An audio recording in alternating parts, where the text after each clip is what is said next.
Okay, boleh start. Assalamualaikum warahmatullahi. Bismillahirrahmanirrahim. Alhamdulillahirabbil alamin. Nahmaduhu wa nasta'inuhu wa nastaghfiruh wa na'udzu billahi min shururi anfusina wa min sayyiati a'malina. May yahdihillahu fala mudhillalah wa may yudlilhu fala hadiyalah. Asyhadu an la ilaha illallah wahdahu la syarikalah wa asyhadu anna Muhammadan abduhu wa rasuluh.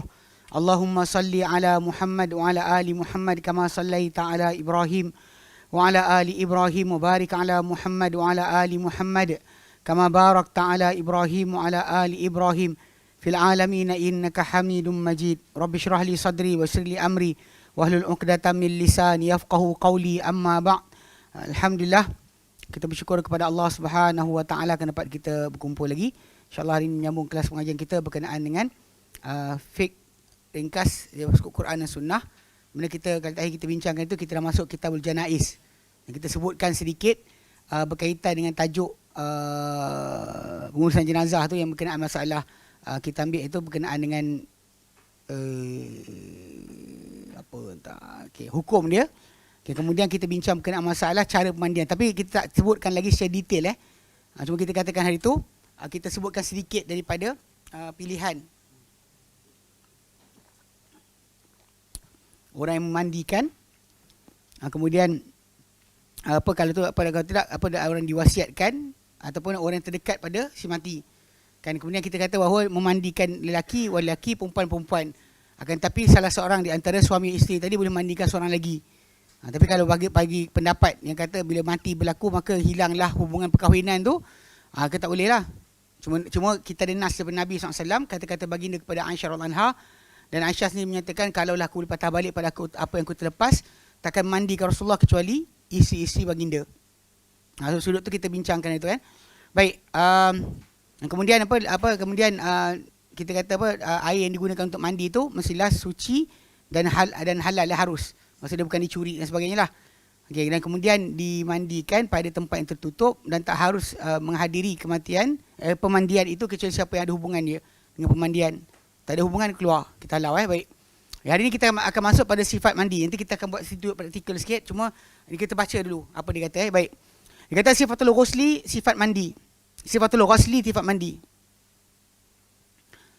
Ataupun lebih tepat pembasuhan mayat. Dia mandi mayat kan. Dia ghusli dengan ghusli. Ghusli kita mandi. Ghusul. Ghusli kita mandikan. Kita basuh. Pembasuhan mayat. Tapi pasal penggunaan kalimah ghusli atau ghusli tadi tak apa jelas, diasingkan. Maka banyak orang dianggap ghusli sama je. Sebenarnya kalau ghusli mandi, ghusul kita mandi sendiri. Ghusl. Kalau ghusl kita basuh, kita mandikan orang lain. Okey. Baik. Banyak tempahan. Bagus. Ingat saya seorang je. Orang lain pun ada tempah kat. Baik. Dia kata sifatul ghusli, sifat pemandian adalah hiya an yada'ahu ala sarir ghuslihi. Ala sarir ghuslihi. Ia adalah dia meletakkannya mayat tersebut di atas katil pemandiannya. Okey, katil pemandian ni actually kalau setengah tempat dia orang buat dah daripada besi kan. Yang bawah dia tempat laluan air untuk disalurkan terus ke longkang kalau anda kata ada najis dan sebagainya. Tapi kalau anda kata zaman dahulu, kalau orang Melayu kita yang dekat kampung-kampung, dia ambil batang pisang, 2 batang dia ambil buluh, buat 2 batang tadi bercantum jadi macam stretcher panjang itu kan. Lepas tu atas boleh letakkan mayat. Semana-mana yang najis tu akan jatuh ikut celah antara batang pisang tu lah. Itu cara yang diorang dulu buat. Kalau anda kata mayat tersebut dimandi kat kampung-kampung, dia orang ambil batang pisang untuk gunakan bagi mandikan macam tu. Okey. Tapi sekarang dah ada baju katil besi. Yang memang di tempat-tempat siap. Stainless steel. Takkan karat. InsyaAllah kan. Digunakan untuk mandi. Itu cara keadaan. Tapi kalau tidak, sebenarnya kalau ikutkan, kalau kata ada ramai orang yang terlibat dalam pemandian tersebut, sebenarnya boleh je. Pemandian tadi ditahan badan dia oleh seseorang. Seorang letak jadikan macam duduk bersimpuh macam tu, duduk macam tu. Lepas tu mayat tu disandar pada badan dia dan start dimandikan lah. Kalau tak ada katil lah, letak terus atas lantai tu payah sikit, tak elok. Kurang sesuai. Okey. Thumma yasturu ala auratihi. Kemudian yasturu ala auratihi, yasturu auratahu. Kemudian dia tutup atas aurat. Maksudnya kita akan ambil satu kain tutup antara pusat ke lutut lah bagi lelaki ataupun yang wanita tu ataskan sikit sampai dada. Itu cara tutupan mana aurat di kawasan tu akan ditutup. So apa-apa pembasuhan dibuat semuanya daripada atas kain, daripada bawah kain. Kalau kita gosok dan sebagainya pun mayat tu bawah kain, bawah daripada kain yang tutup macam antara pusat ke lutut tu. Satu kain kita akan buat tutup kawasan tu, yang lain semua kita buka. Okey. Thumma yujaridahu min thiyabihi. Kemudian dia tukang mandi tu akan menanggalkannya, itu mayat berkenaan, daripada pakaiannya. Ini tak berlaku pada Rasulullah SAW, kerana para sahabat tak sanggup nak bogilkan Rasulullah SAW. Jadi diorang mandikan Nabi SAW di atas pada baju baginda yang baginda pakai. Yang ada pun manusia lain, memang kita akan tanggalkan baju mereka. Baju yang mereka mati padanya ditanggalkan. Bukan ada hukum hakam apa, tapi mudah nak mandikan. Okey. Wa yuwarihi anil uyuni fi hujratin aw nahwiha. Lalu dia lindung mayat tersebut daripada mata-mata, pandangan mata pada satu bilik atau sebagainya. Kalau tak ada, ambil kain tabir, buat langsir, tutup. Thumma yarfa'ul ghasilu ra'sal mayyiti ila qurbi julusihi. Kemudian akan mengangkat si pemandi kepala mayat, bahagian atas badan mayat ke hampir duduknya, hampir duduk, mana dibangkitkan separuh. Nanti kita tunjukkan. Okey. Thumma yumarriru yadahu ala batnihi wa ya'siruhu. Kemudian dia melalukan tangannya di atas perut mayat berkenaan dan juga dia menekannya sedikit untuk mengeluarkan. Kenapa? Supaya keluar najis tadilah. Sebab kalau kita tak buat benda berkenaan, nanti bimbang ketika tengah angkat mayat terkeluar, ataupun tengah-tengah solat jenazah terkeluar, benda tu akan menyebabkan masalah. Pasal benda ni semua asas macam kita sebutkan itu, punca untuk kita cara pemandian ni, ada basah gaharu sebagainya, semua tu untuk menutup keaiban kalau dia kata ada pada mayat berkenaan. Tidak adalah siapa-siapa akan kata bukan-bukan. Orang ramai kan suka kata bukan-bukan. Nampak ni tu burung tu kat atas rumah dia. Aku tengok cicak tu berapa ekor? 3 ekor. Tu tanda tu. Kan orang kan sentiasa ada petanda kerja kan. Tanda apa, silat langsir jumpa Rasulullah. Baik. Ngok-ngik tu kan.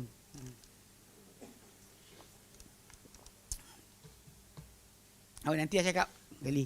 Ni orang gila, kita layan sangat, kita gila. Baik. Thumma yunazziful makhrajain. Kemudian dia akan membersihkan dua laluan, mana kubul dan dubur, depan dan belakang. Dan kebiasaannya dia akan kain perca akan dibalut tangan. Kalau kita sekarang ada glove kan, kita pakai glove lah. Tangan kita berlapik, bukan kita sentuh kemaluan mayat berkenaan dengan tanpa lapik, tak boleh. Tak dibenarkan. So kita akan pakai biasa kain perca tu, kita balut lah tangan kita macam tu. Kemudian kita start gosok kawasan yang mana tempat keluar najis. Lepas tekan-tekan, tengok ada najis ke tidak. Kalau tak ada najis keluar, dan tak apalah, kita bersihkan saja. Ambil air dan start kita bersihkan.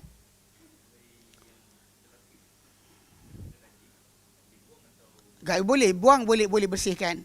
Yang penting kalau kain banyak tak apa. Kalau kain tak banyak, maka bersihkan dan guna pula lagi. Okey. Wa yunajjil mayyita, dan dia akan sucikan, bersihkan, istinjakkan mayat tersebut. Depan dan belakang dia bersihkan. Okey. Fayaghsila ma 'alal makhrajaini min najasatin. Lalu dia akan basuh apa yang pada dua laluan depan dan belakang tu, kubur dan dubur tu, daripada sebarang najis. Ini najis yang ada basuh. Wa dzalika bila fi khirqatin 'ala yadihi, itu ada dengan dia balutkan perca kain pada tangannya. Dia lembut-lembut kot, kalau pakai glove tu takut licin, getah, tak kesat untuk membersihkan kawasan. Jadi kain lah, biasa normally kain, perca kain, dan balut, dia balut tangan dia dan dia start. Okey, dengan membalutkan perca kain pada tangannya. Sumayanwi al-ghasla, kemudian dia niatkan untuk memandikan mayat tersebut. Wa yusami, dan baca bismillah. Dia tak ada niat nawaitu sama qadin, tak ada. Dia pasal sebenarnya tajuk ni macam ni. Tajuk berkenaan dengan masalah mandi jenazah ni, ada timbul tajuk. Kalau sekiranya dimandi kalau bukan Islam macam ni, sah ke tidak? Tajuk asal dia adalah bersihkan daripada sebarang kotoran pada badan tersebut. Itu ada perbincangan para ulama tentang perkara berkenaan. Dan begitu yang kita aula yang letakkan supaya tak ada keluar daripada khilaf, Muslim dimandikan oleh Muslim lah. Muslim dimandikan oleh Muslim. Dan setiap tempat macam dekat hospital, diorang memang ada tukang mandi mayat yang dilantik. Kita boleh telefon diorang datang. Oh, ni benda saya tak sebut dari tu. Bila berlaku kematian, ni kena ajar anak-anak kita lah. Anak yang dah besar sikit faham. Berlaku kematian, pertama benda yang patut dibuat oleh budak tersebut adalah konteks surau. Kalau di rumah lah, konteks surau, tempat mana Korea si mayat tadi tinggal lah. So normally setiap orang kita ni kalau kita masuk khairat kematian, pengurusan jenazah tadi dah mudah. Dia sebenarnya kalau siapa nak tahu takaful yang halal, khairat kematian tu takaful halal. Itulah takaful halal yang kita lambatkan duit kita macam tu, letak macam tu dan tak boleh niaga lah. Surau simpan. Cuma hari tu saya ingat waktu tu geng-geng serambut ada tanya soalan. Dia kata kalau anda kata perbelanjaan orang tersebut lebih daripada yang ditetapkan, contoh dia mati keluar kawasan, so kita bagi duit tu saja ke kita nak tanggung sampai semua sekali? Dia kata taklah, cukup dengan duit tersebut lah. Apa kita janjikan untuk gunakan untuk pengurusan dia, daripada kenderaan, pemandian, pengembumian, itu yang kita panggil akan ada kos yang akan berlaku. So jadi normally suruh telefon masjid. Kalau dia kata orang tu mati di rumah, dia juga perlu panggil pegawai perubatan untuk pengesahan. Bila pegawai perubatan sahkan memang orang tu dah mati, maka surat yang pegawai perubatan tu bagi, bawa pergi balai polis. Nanti kat balai polis nanti baru dia akan ambil report dan dia keluarkan 3 helai surat. Satu warna kuning, satu warna putih, satu warna biru. Kalau mati dekat hospital, dia lebih mudah. Hospital keluarkan surat mati siap-siap. So tak payah pergi balai polis. Tapi kalau surat mati tu, kalau kita mati di rumah, maka surat mati tu akan dikeluarkan oleh balai polis. Dia ada 3 keping, 3 color. Satu warna putih akan serah pada JPN berserta dengan kad kepengenalan. Warna kuning simpanan keluarga, warna biru serah kat kubur. Untuk permit gali kubur. Ni kena sebut juga kan, kita bunyi macam tak sedap dengar kan. Kita macam mengajar mati ke, bila kita kan macam baru nak pergi jalan-jalan ke Sandakan. Kena ambil tahu kan. Benda tu utama keluarga yang tak pernah ada kematian, dia akan terkejut nak buat apa. Tapi pertama dua, kalau mati hospital tak ada masalah. Surat mati hospital keluar. Cuma kita kena uruskan mandi jenazah dan van jenazah untuk bawa balik. Kemudian pengurusan dengan surau, masalah tanam di mana. Macam kalau Taman Tun Dr. Ismail tu kan, TTDI tu, atau Sungai Pecala, orang Taman Tun tanam dekat Bukit Kiara kan. Kalau orang Sungai Pecala tu, dia ada kubur khas. Tapi kubur khas tadi untuk penduduk yang tinggal lebih 15 tahun. Kalau tak boleh. Kalau tak dia akan hantar kubur sama ada pergi jalan dekat duk yang kubur cantik tu. Rasul Sakinah tu. Dia kubur tu ataupun kubur Kota Damansara. Ni tahu ni sebab tanya kita uruskan lah jenazah. So mana nak pergi kubur mana sebagainya. Okey. So jadi jadi yang kes surat tadi kalau kita ke hospital dia terus bagi siap 3 keping surat. Satu surat warna biru untuk permit kubur, satu surat warna putih serah JPN dengan IC, satu surat warna kuning kita pegang sebagai salinan keluarga. Untuk apa-apa kita nak uruskan, itu kita punya. Yang JPN lepas daripada diserahkan dia akan terus blok semua sekali, bank dan sebagainya. Setengah orang sebelum serah tu pergi uruskan dulu, bawa keluar duit dan sebagainya kalau anda kata tahu PIN. Sebab once diserahkan JPN maka terus benda tu akan blok. Faham okey. So lepas tu bila kita kata pihak surau ni kalau anda kata macam saya sebut tadi, khairat kematian. Siapa-siapa yang ada peluang khairat kematian dibuka oleh surau masing-masing, bayarlah. Kurang mengurangkan kos untuk ketika kematian tu nanti nak uruskan macam mana. Sebab kalau mandi, contoh katakan mandi di hospital anda kena sediakan sekurang-kurang 750 RM. 7,5. Yang COVID tu bohongnya, yang tipu-tipu apa taimum tiba-tiba kena bayar tu bohong. Kena 4,5. Tapi normally dia akan letak antara itulah. Sedia duit lah. Bila ada kematian di hospital. Kalau kecuali anda nak mandikan sendiri. Tempat mandi tu ada. Tempat mandi tu dekat hospital tu memang ada semua pipe dan sebagainya. Kalau anda nak gunakan boleh je. Tak siapa halang. Cuma yang petugas yang apa, orang yang macam kontrak yang macam sub kot, diberikan oleh hospital, dia ada minum telefon. Bila kita ambil untuk uruskan surat tu, dia bagi ni surat. Kemudian dia bagi tahu ni van. Van kalau hospital alhamdulillah lah ada orang yang wakaf. So kita bayar minyak aje.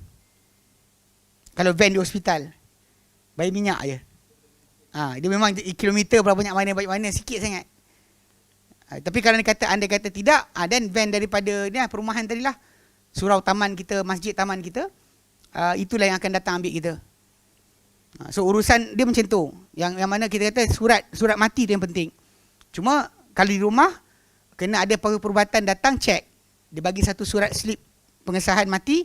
Surat ni bawa pergi jumpa dekat balai polis. Polis akan keluarkan 3 surat. Sama macam hospital tadi lah. Cuma hospital dia automatik. Tak payah dah pergi ke balai polis dah. Sebab dah diketahui kematian kerana apa.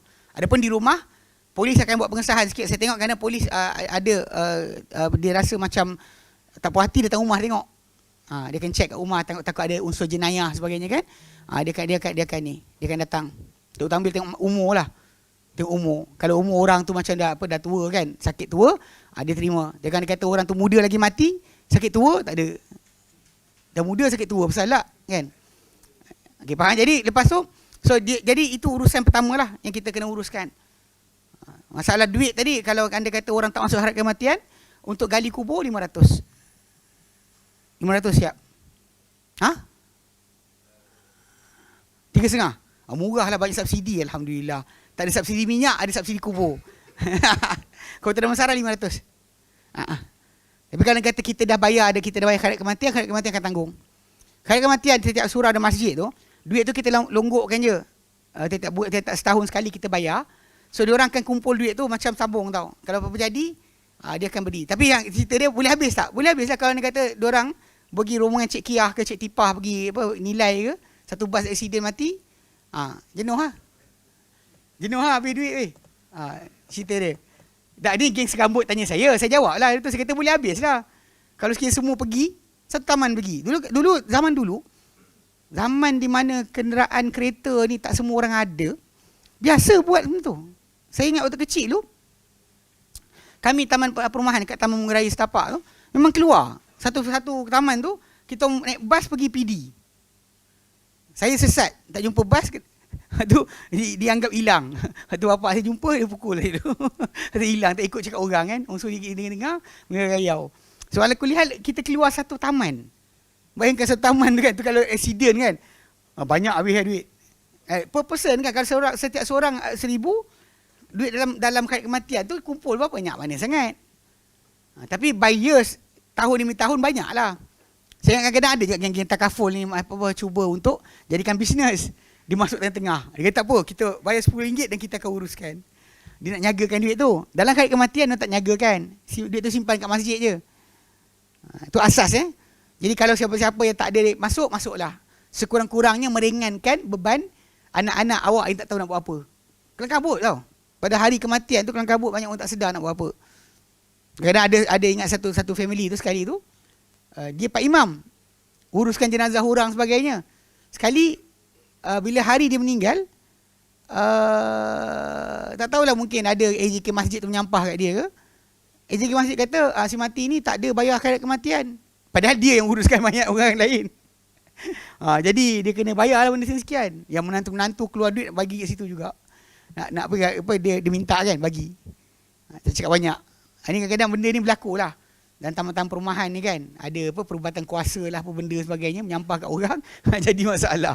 Ala kulihal, dia kena jaga sikit. So basic dia macam saya kata tadi, harat kematian ni bagus masuk. So dia lebih kepada sudut masalah yang telah kos untuk kain kafan dan sebagainya. Kalau tuan-tuan beli kit tu 100 kot, 100 lebih kan? 150. 100 lebih? 200? Mahal juga.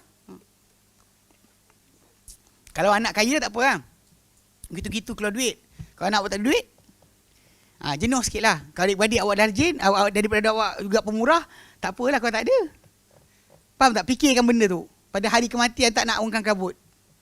Tapi kita boleh je masuk campur. Kadang dia kata macam pengurusan tadi kan, kita nak lebih-lebih sangat ke, sibuk potong apa, daun pandan ke untuk bantal. Tak payah, tak apa, benda tak perlu.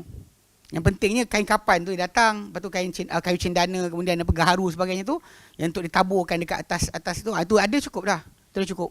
Kapas-kapas sebagainya. Kadang ada orang tu dia punya apa, kait kematian tu punya kos bagus kan. Kapas tu punya banyak, sampaikan bila di kafankan mayat tu jadi macam teddy bear. Rasa macam peluk pun sedap kata. Tu masalah jugalah kan. Nak cakap macam mana kan. Tapi ni realiti dalam masyarakat kita. Kau pasal hidung kau? Okey. Aku terkejut kan, aku fahal. Okey. Orang cerita buat mati kau masuk hidung kau benda. Okey. Baik. Okey, so faham kan, jadi sudut asal dia tu. Yang mana kita panggil apa? Pasal dia ada peringkat kan. Mana mandi, kafan, solat, tanam. Daripada 4 perkara tersebut, yang ada costing tu masalah tanam, masalah kafan.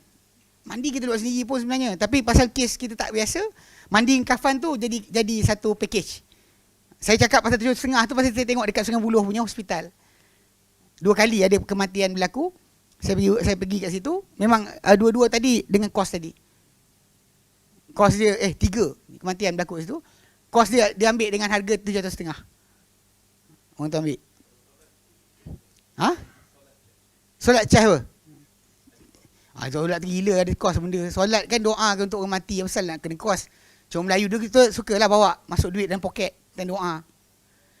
Wallahu alam. Baik. Okey, sambung. Okey.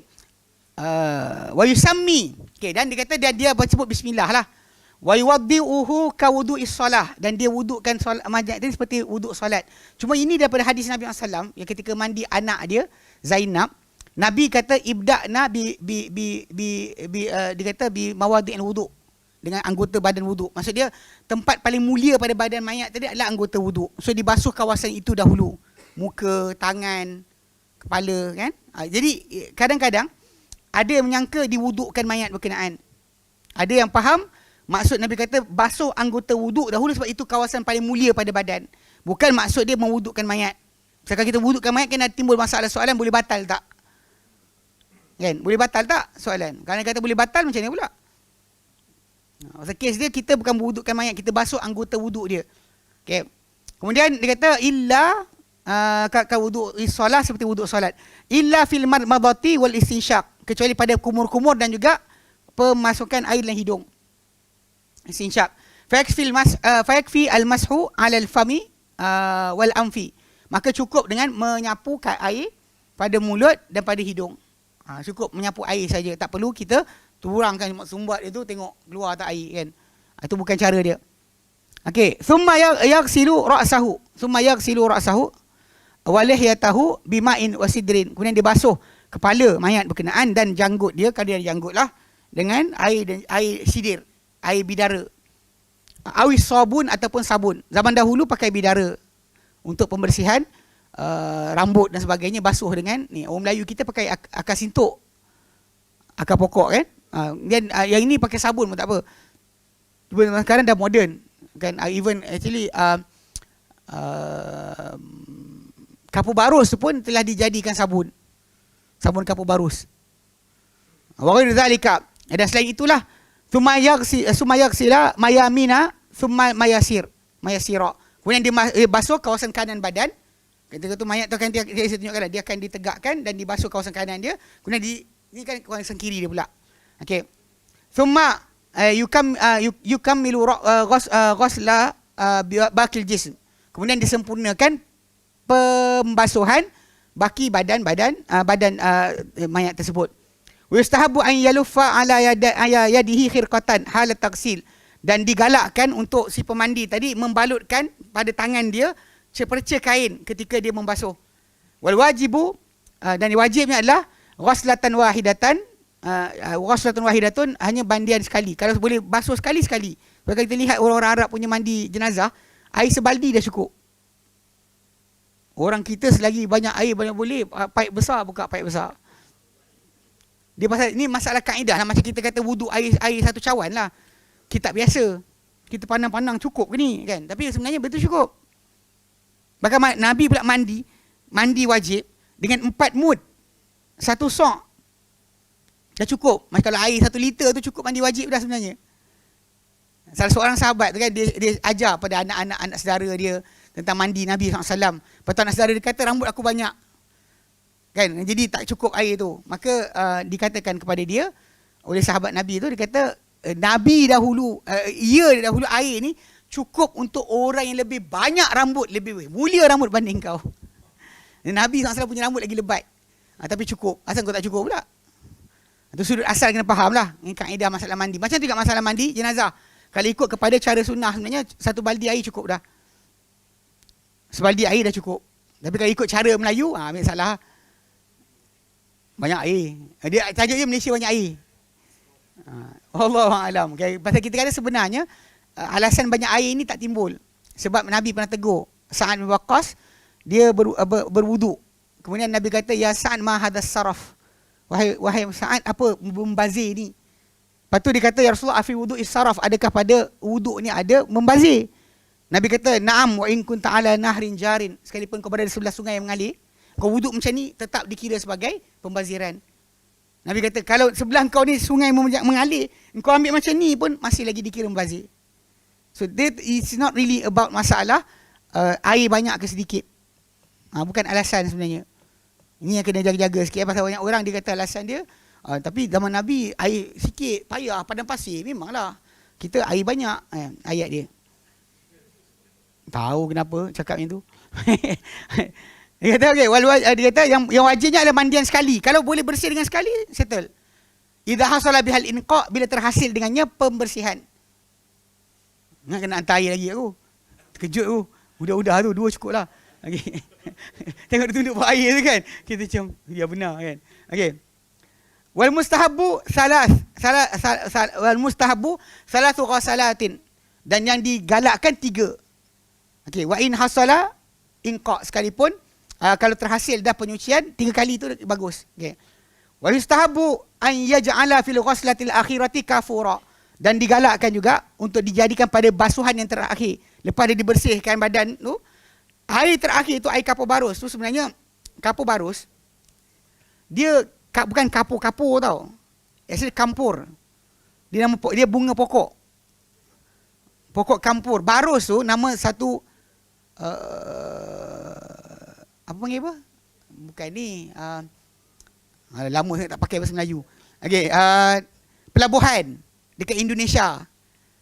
So kapur barus tu sebenarnya bersempena nama tempat dekat Indonesia. Dia actually kampur. Dia bunga putih, pokok dia besar.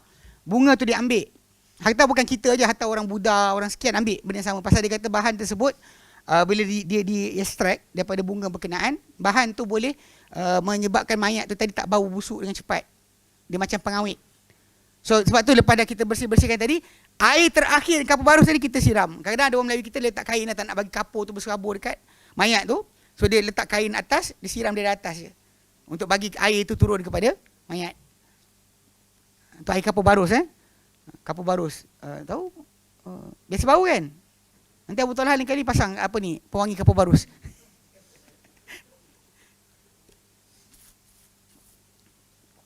Tujuan dia untuk tadilah untuk pengawetan mayat tadi supaya tak menjadi busuk yang cepat. Okay, dia kata thumma yunshifal mayyita. Kemudian dia mengeringkan mayat tersebut. Nasyafa maksudnya kita ambil kain, kita dab. Yang gonyong sebab kadang-kadang kita kata mayat tadi lepas daripada apa dia mengalami masa untuk mula bereput, kulit dia sangat sensitif. Kalau tarik ni koyak mungkin. Jadi dia akan ambil kain, kita gunakan tuala, kita bagi dia kering dengan cara tersebut je. Ini masih kawasan antara pusat ke lutut, jangan buka. Jangan dedahkan. Okey. Kemudian wa yazila anhu ma yushra'a izalatuhu min al-azafir wasyu'ur. Dan dihilangkan daripada mayat berkenaan apa yang disyariatkan penghilangannya, pembuangannya seperti kuku dan juga rambut-rambut tertentu. Tapi ini bukan mesti. Ini sebab pendapat sebagian para ulama. Kalau kecuali ialah pasal kebiasaan kadang takut rupa dia tadi nampak hodoh dan sebagainya, maka dihilangkan. Kalau tak ada gangguan apa-apa, tak payah sibuk misai ke janggut ke sebagainya, hanya kacau. Sepatutnya lah. Tapi macam kes ini ada orang, ada setengah para ulama melihat mencantikkan mayat tadi, elokkan rupa dia adalah bagus. Supaya bila orang nampak pun tak ada siapa-siapa datangkan fitnah bukan-bukan. Dia kata wa yudaffaru sya'rul mar'ati, akan dipintalkan, ditocangkan rambut yang wanita. Kemudian wa yasdulu min wara'iha, dan akan diletakkan letakkan macam tu daripada belakang dia, belakang badan dia, letak ke depan. Munjurkan, dilabuhkan daripada arah belakang ke depan. Wa idza ta'adzara, dan apabila kita tak boleh ghusl mayiti, memandi mayat, li ada wujudil ma, kerana tak ada air, au kana munqati'al jismi bi harkin wa nahwihi, atau dia terputus bahagian badan dia kena kebakaran atau sebagainya, fa innahu yumammamu bit turab, maka dia akan tayamumkan dengan tanah, macam dibuat pada zaman Covid tadi itulah. Cuma Covid tadi atas kertas, atas plastik terus. Wa yustahabu liman ghasala mayitan ayaqtasila ba'da taghsilihi, dan digalakkan untuk orang yang mandikan mayat agar dia mandi sesudah memandikan mayat. Okey, baik. Siapa seorang ni mayat?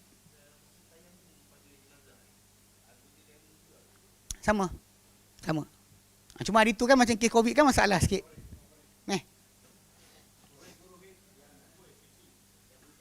Kurus ke? Tunjuk sikit je. Kau yang buat sungguh. Hello. Yes, semua tak mau. Ni kan. Kamu muas. Yang semua takut dia mayat apa? Ni panjang ni.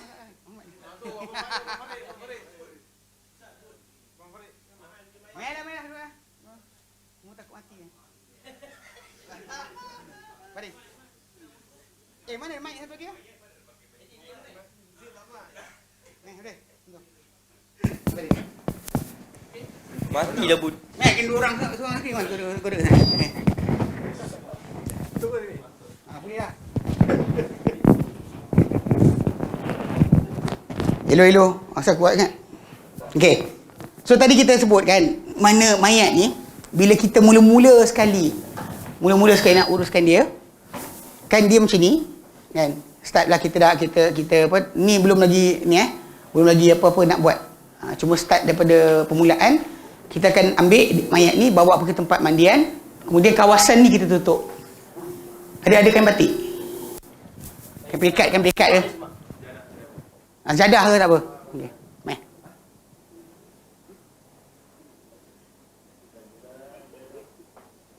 Ambil sejadah tu ni.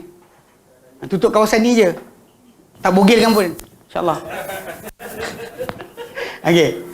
Dia tutup kawasan ni je. Kawasan ni. Di kawasan ni yang tak boleh buka. Sentiasa kita tutup kawasan ni. Dan mayat ni bila kita dah nak mula mandikan, kita tanggallah semua baju dia. Baju ni kita tanggal, kain seluar kita tanggal, tapi kita tutup sini. Lagi perempuan. Kalau perempuan pun dia punya dada bagi dia orang yang memandikan tak ada masalah. Kau tak boleh lah. Untuk lelaki. Jadi kalau ikutkan kepada sudut dia, ini kawasan kita tutup. So bila kita mula nak mandi kan, dah tanggal baju semua kan, kita angkat dia separuh. Jangan sibuk. Baik. Okey. So kita tahan dia punya belakang badan ni, lepas badan. Lepas. Jangan ni. Okey. Lepas tu takut berjatuh. So kita start pegang perut dia ni. Tangan kita dah dengan kain perca. Okay, so kita tekan. Dia separuh duduk lah. So kita tekan. Dia kata lawan nak rajam. So dia perut kita dia pusing-pusing belakang sini. So kita tekan. Lepas tu check bawah ni. Kalau dia keluar, kita start basuh lah. Basuh sampai bersih. Okay, katakan dah settle sampai tak ada dah kesan, atau dah tekan tak ada kesan. Teruslah tekan sampai keluar. Habis. Tak ada ni. Pijak. Jenuh juga lah kan. Okay. So settle ni. So kita pun turunkan dia balik. Okay. So sekarang ni kita start basuh macam yang kita sebut tadi. Kawasan anggota wudu. Nak air tu kita ambil kan. Kita mulakan dengan muka dulu. Mana yang tadi? Macam mana? Kau tak nanti kan macam mana kita nak bersihkan Apa pasal? Tu. Tak habis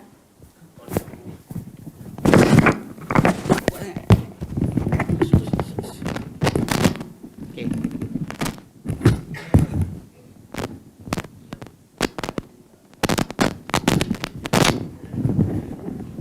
Kau kacau dia buat apa? Kau dah semua cucuk orang tu. Baik. Semua. Dia sekarang ni semua kita marah dia. Tadi waktu kita tekan tu, memang kita check time by time, seorang tu kena siram air. Siram air, tengok bersih tidak, sampai bersih lah. Air tu bersih, sampai kita bersihkan kawasan ni. Terus kawasan 4, kita bersihkan luar depan belakang ni. Dan lepas tu kita start dengan anggota wuduk. Mana kawasan wuduk pada badan ni, muka dia, kita start basuh. Dan tangan dia, kita ambil, kita basuh. Boleh tak apa. Boleh masuk. Sekarang pun basuh. Kan? Kiri jalan boleh kalau ramai orang. Okey, tak ada masalah. Sebab dia bukan dia nak solat dah. Okey. Lepas tu kepala dia kan kita basuh. Telinga dia kita bersihkan. Okey. Lepas tu bila dia dah settle kawasan-kawasan anggota wuduk, dah settle dah bersih kawasan tu, dia baru kita start basuh kawanan kanan badan dia. Basuh kanan dia dengan cara kita basuh ini. So kita macam ni, kau tahanlah belakang. Tahan. Okey. Tahan. So start lah kita basuh. Daripada atas sampai bawah. Angkat tangan dia, basuh sini ke bawah. Kita ini. Ini pasal muka dah basuh dah, kepala dah basuh dah. Kita basuh sini, settle sampai bawah. Kemudian lepas. Kemudian kita basuh sebelah kiri pula. Macam tu. Tahan badan dia, start basuh. Angkat sini sampai sini kan. Belakang badan dia sampai bawah. Mayat yang gelak dia tu. Okey, lepas settle ni, lepas kan? Okey. Dah selesai kan? Okey. Kat sini yang last kali air ni, air yang kan air berdarah. Air berdarah tu kepala dia kan. Air kapur barus. Yang kita ramas-ramas pada air tu. Zaman sekarang dibajikan sabun sebagainya. So start kita ni. Cuma kadang-kadang ada separuh orang tu dia berhalus tak nak bagi jatuh kristal kapur barus tadi. So dia letak kain kat atas, disiram ni. Macam tu. Supaya datang air saja ke atas mayat tadi. Dan lepas tu kita pun ambil kain. Kita kering-keringkan, angkat. Ni jangan buka. Sampailah ke sana pun macam yang buka gini. Yang buka kawasan ni. Dah. Kita lah. Mudah je sebenarnya mandi mayat ni. Orang kita ada step inilah, pegang sini, baca ayat ni, pegang sikit, nanti jadi rosak susah tu. Tak payah dah. Jangan cek dah. Dah. Lepas tadi pada time kita buat tadi tu, dah settle lah sebenarnya.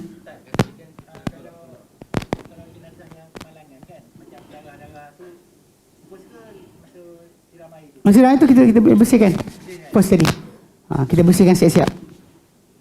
Dan normally kadang-kadang macam kesan-kesan darah, kadang operation dan sebagainya, kadang ada lagi. Betul turun mayat tu mesti ada lagi. Yang tak bersihkan pun.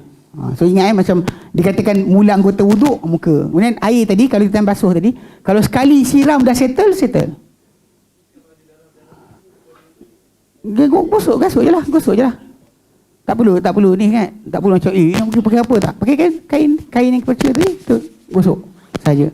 Tak perlu pada yang lain. So yang penting kawasan ni sentiasa bila kita nak masuk tangan ke apa mesti berlapik. Ada kawasan untuk bersihkan dia punya kawasan antara pusat ke lutut ni, kawasan kemaluan dia. Okey, settle. Tadi kita buat tadi. Pun sama juga. Pasal elok bikin kain pasal dia kesat. Untuk hilangkan kesan-kesan yang tak elok. Kotoran ke sebagainya, kain tu lebih baik daripada tangan kita.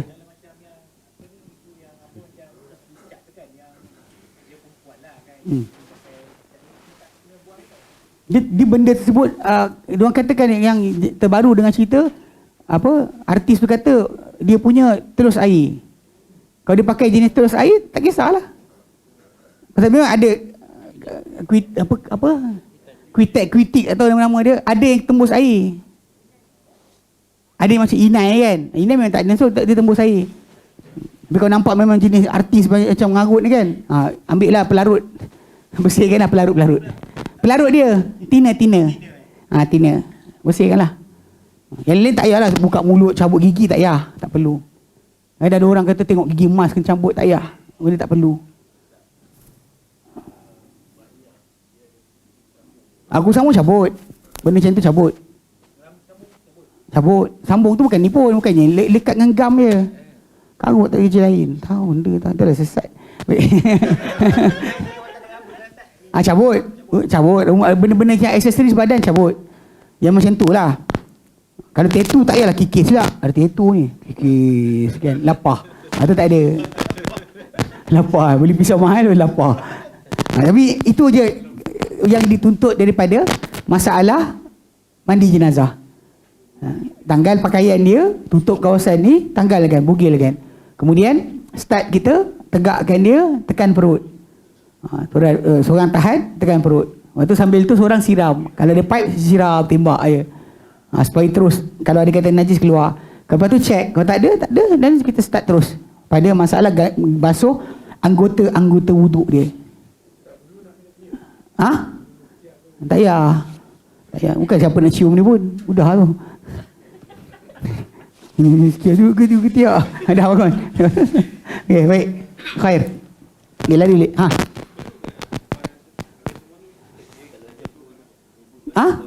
Tak ada. Itu tadi kita kata basuh anggota wuduk.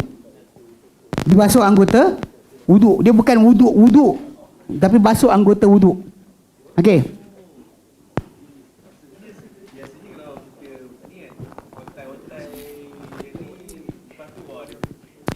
Otai-otai ni kadang-kadang main-mandai. Time hari tu dia ingat macam style apa? Jadi geng dia clarify otai ni kan. Dia time hari apa tau? Hari korban dia keluar. Hari mandi jenazah dia keluar. Nak tengok orang ni. Jadi konon orang otai lama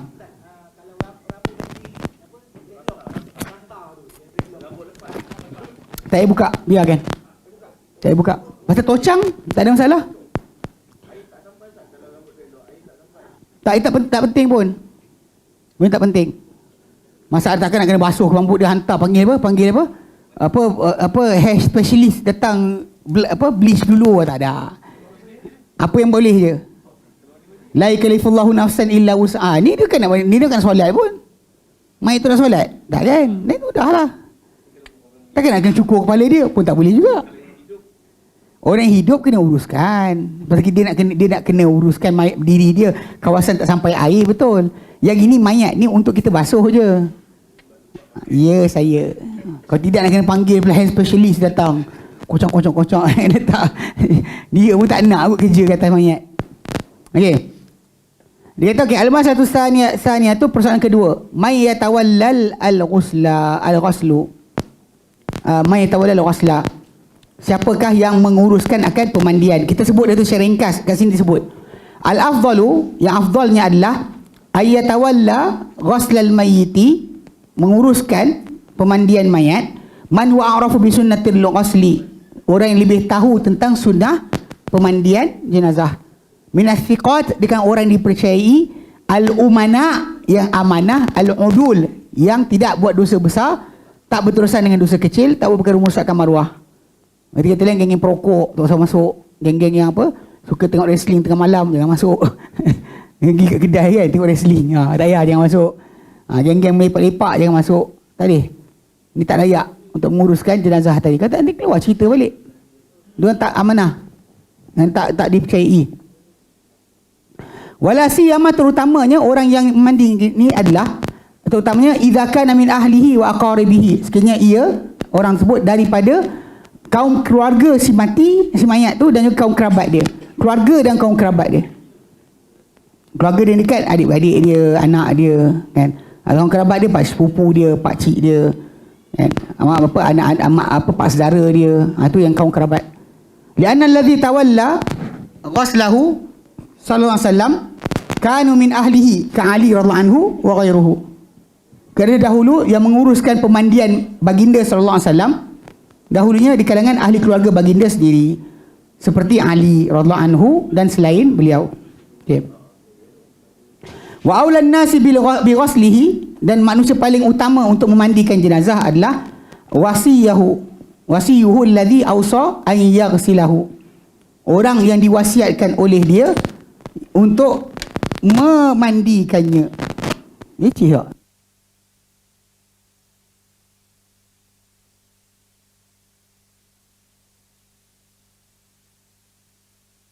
Kita sambung. Okey, orang yang dipesan oleh dia untuk memandikannya. Thumma abuhu, kemudian kalau tak ada orang pesanan maka bapak dia.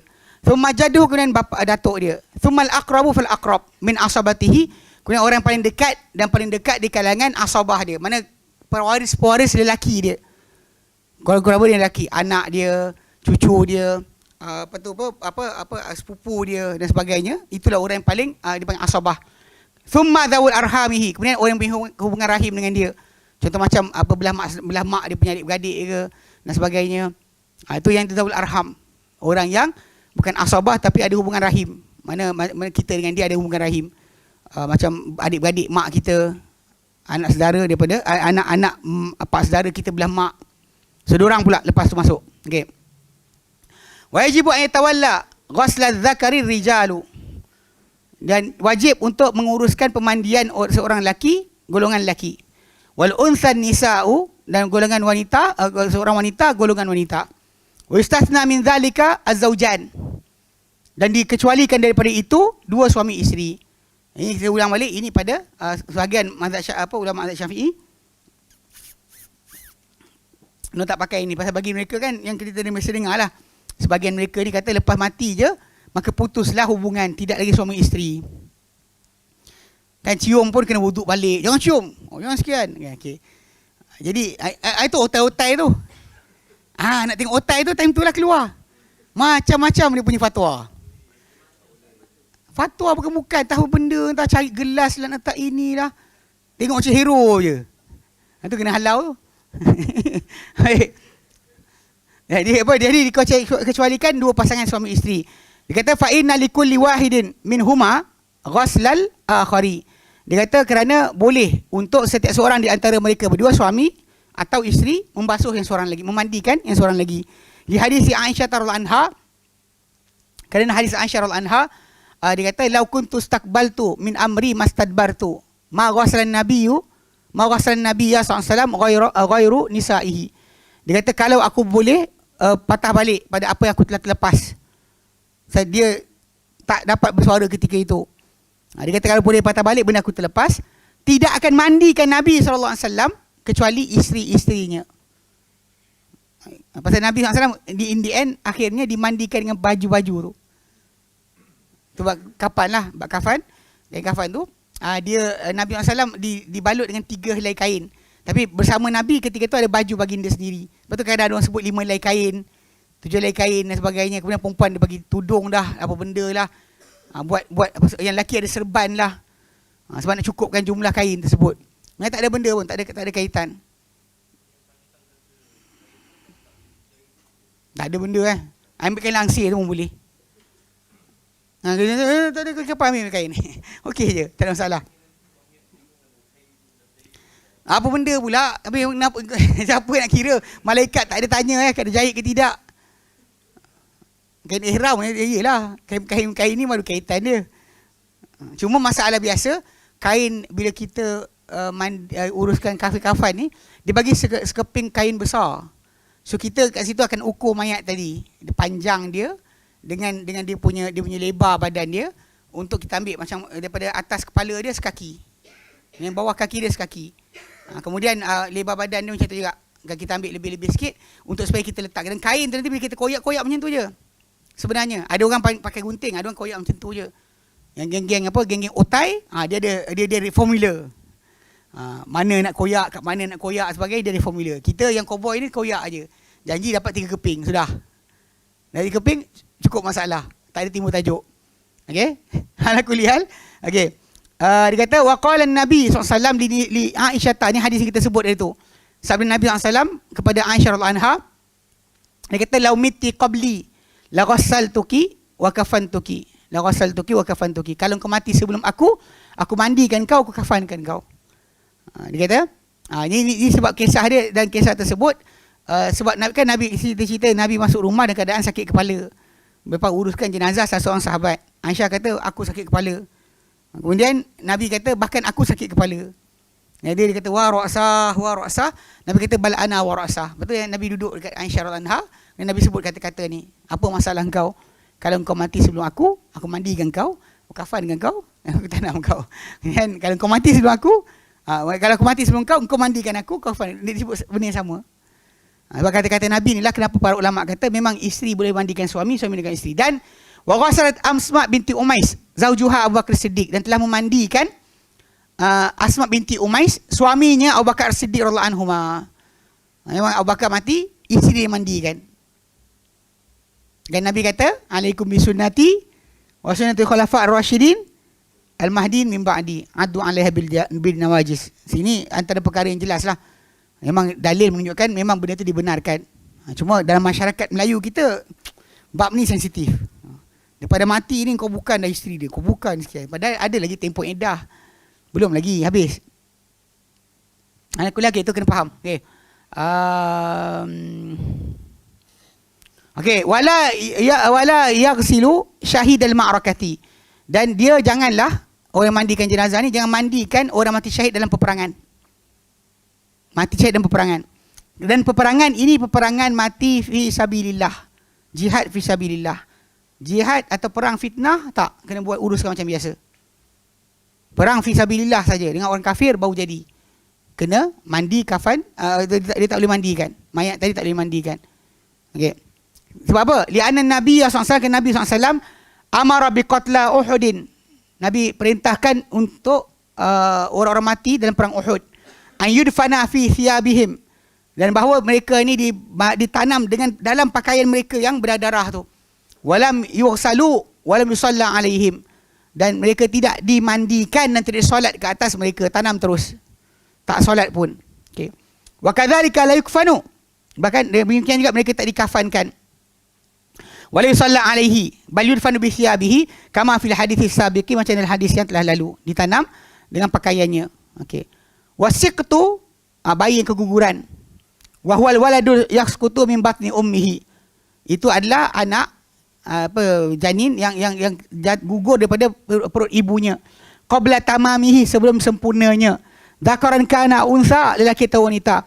Idza balagha arba'ata ashhurin ghusila wa kufina wa sulliya alaihi wa dufina.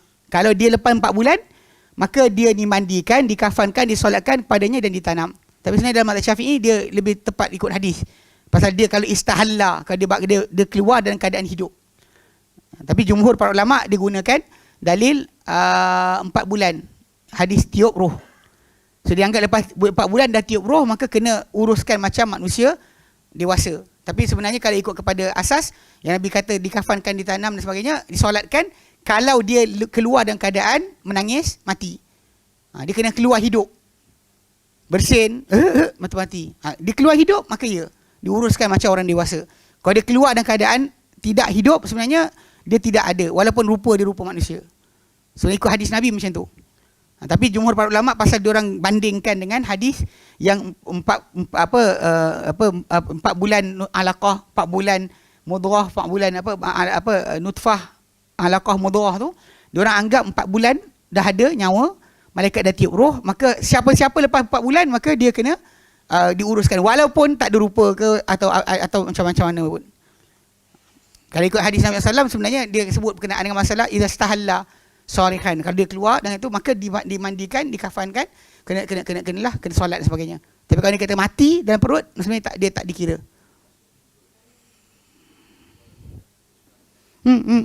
Mati dalam perut. Asal mati dalam perut. Tajuk dia masih lahir hidup. Basically macam ni. Sebenarnya kata kalau kita bincang berkenaan masalah pewarisan harta pun, katakan anak saya lelaki. Kalau dia tak ada, adik-beradik saya masuk, warisi harta saya. Kalau saya mati, anak lelaki saya dan perut isteri saya.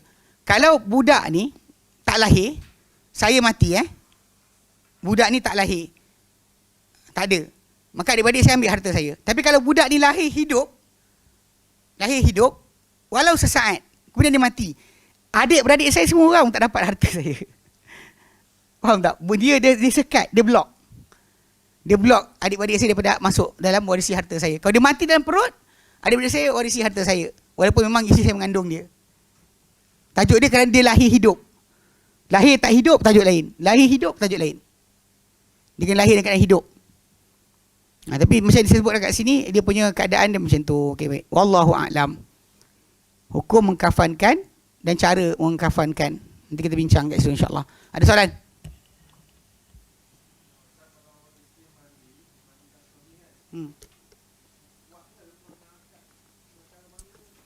Macam mana?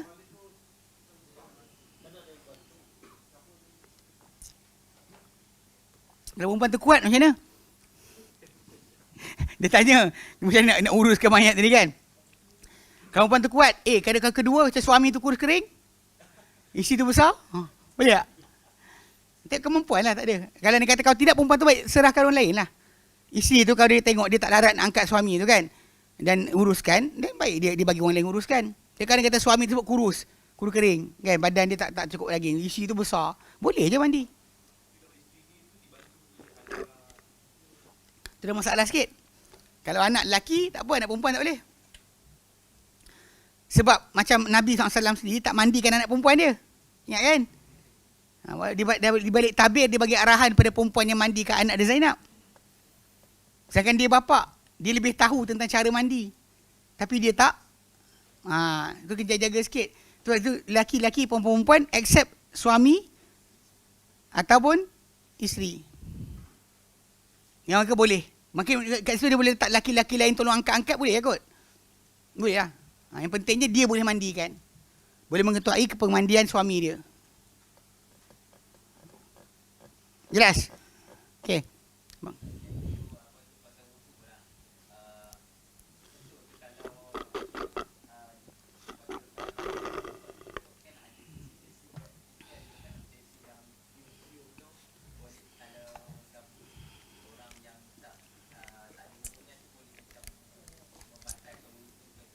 Mayat tu kan nak solat dah. Kalau katakanlah batal wuduk, panggil lipat imam tadi nak buat apa? Wuduk balik.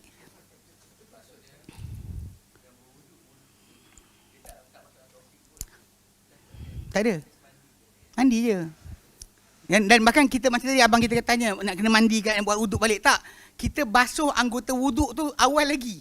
Sebelum daripada basuh satu badan. Kita mula anggota wuduk. So, anggota wuduk tu adalah kawasan paling mulia pada badan kita. Ikut turutan lah. Nggak usah, tak kena lah. Ikut sunnah tak kena. Ikut sunnah Nabi kata mulakan dengan anggota wuduk. Nabi kata. Kemudian kanan badan. Kanan badan. Nabi tak wujud lah. Tak wujud. Nak wuduk apa?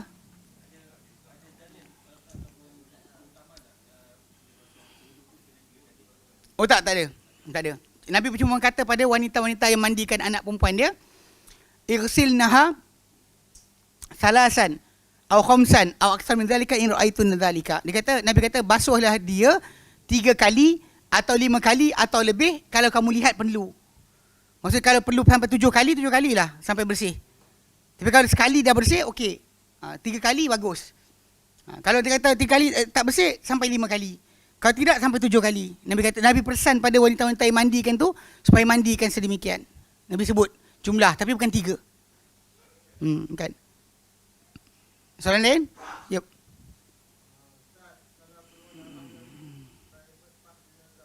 Yalah, kena bersihkan lah. Sampai apa? Saya bersih. Kemudian kalau dia kata darah tu masih keluar, maka sumbatlah dengan kapas dan sebagainya, halang daripada dia terus keluar.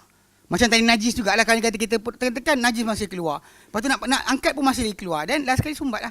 Sumbat dengan kain atau kapas, tutup kawasan tersebut, dan angkat terus dan mula kafan. Dan segerakan cepatlah, saya takut nak keluar lagi banyak.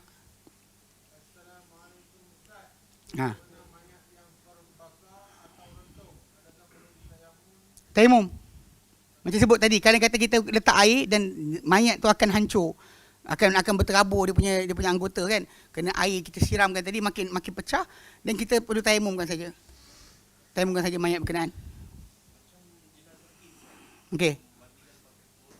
Tak, dia AIDS ni dia pastikan orang yang tukang mandi tu jangan ada luka je. Yang penting orang tukang mandi jangan ada luka.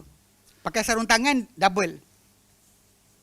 Sebab AIDS tidak berpindah dengan cara air liur ataupun cara lain. Makan air mandi tu tak jadi. Dia darah ke darah. Kalau kita ada luka, kemudian darah dia datang kat situ, boleh kena. Lepas tu tukang mandi tu dia akan jaga kawasan tu. Tangan dia tadi, sarung tangan dia pakai 2 lapis untuk terpaksa uruskan kan mayat tersebut. Memang itu cara dia. Bab klorok tadi tu pun itu untuk, itu kan ekstrim sangat je. Sebenarnya untuk pastikan dia tak ada daripada mayat tadi sebarang cecair badan kena kat orang lain. Tapi cecair yang biasa adalah darah ke darah lah. Air liur tak ada. Macam anda kata orang tu ada AIDS, minum air dengan saya macam ni, tak ada. Even cerita air leci. Leci Thailand letak darah AIDS. Tak boleh. Virus AIDS ni keluar dari badan dia mati. Dia mesti darah ke darah. Kalau dia kata dia keluar daripada darah tadi, masuk tin Daiichi, dia mati. Dan diorang kan ni sebenarnya kempen. Lepas tu waktu mula-mula leci Cina nak masuk Malaysia, kita biasa pakai leci Thailand. So bila nak jual leci Cina daripada Cina, so diburukkan leci Thailand. Maka keluarlah cerita leci Thailand ni ada darah AIDS. Memanglah darah tu najis lah. Tapi kalau dia kata kalau sekiranya kena kan, darah tu macam tu kan. Even kalau darah tu saya minum ni, darah AIDS. Saya minum darah orang AIDS tu, takkan boleh kena kat saya unless dalam badan saya ada luka. Dia kena masuk ke saluran darah saya baru boleh kena. Kalau masuk dalam perut saya, lepas tu asid perut saya proses dia tak boleh kena. Mati. Dia mesti darah ke darah. Ni kadang kita nak kelentongkan pun belajarlah sikit. Kan ni tak pernah ambil kira. Nak kelentong suka hati je. Itu kena jaga-jaga sikit. Okey? Baik. Dia, salam.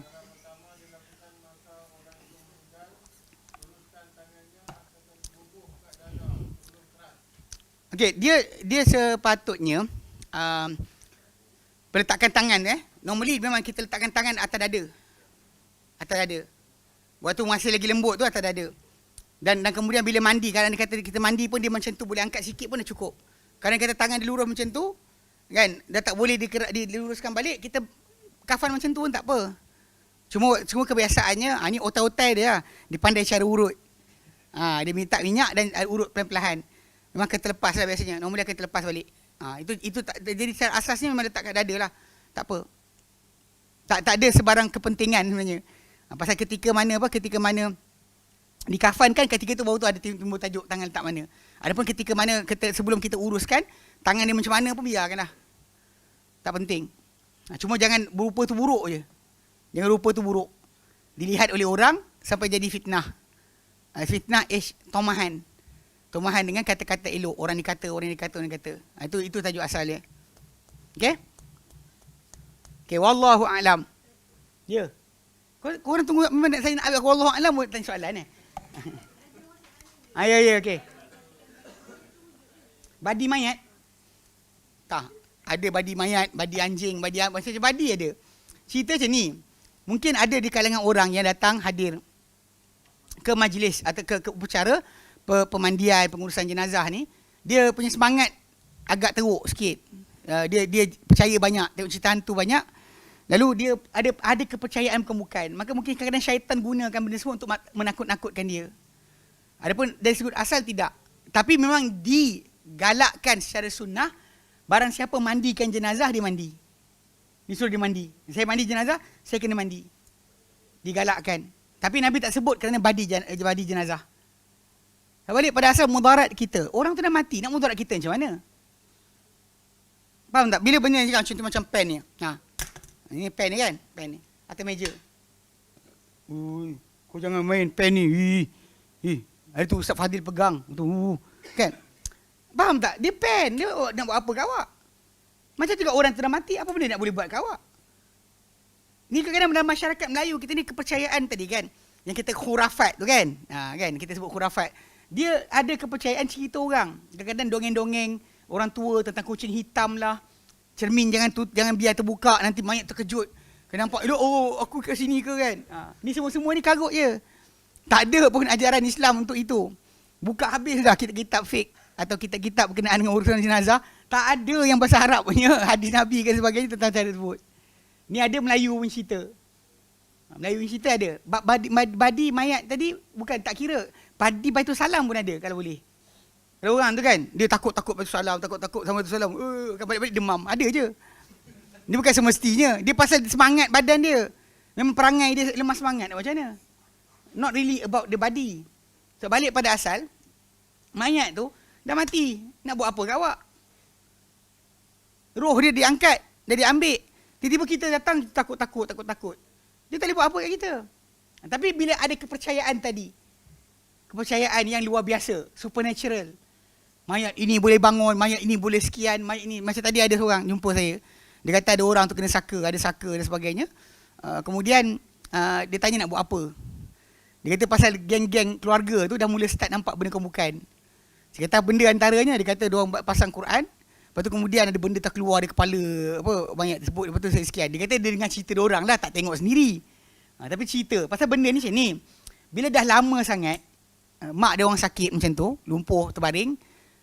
Jadi cerita orang pun macam-macam lah keluar. Once cerita tu keluar, kita pun dalam kepala kita ada dah gambaran pula. Lepas tu kita tengok, bila nak jadi macam ni. Kononnya ada saka hantu sebagainya.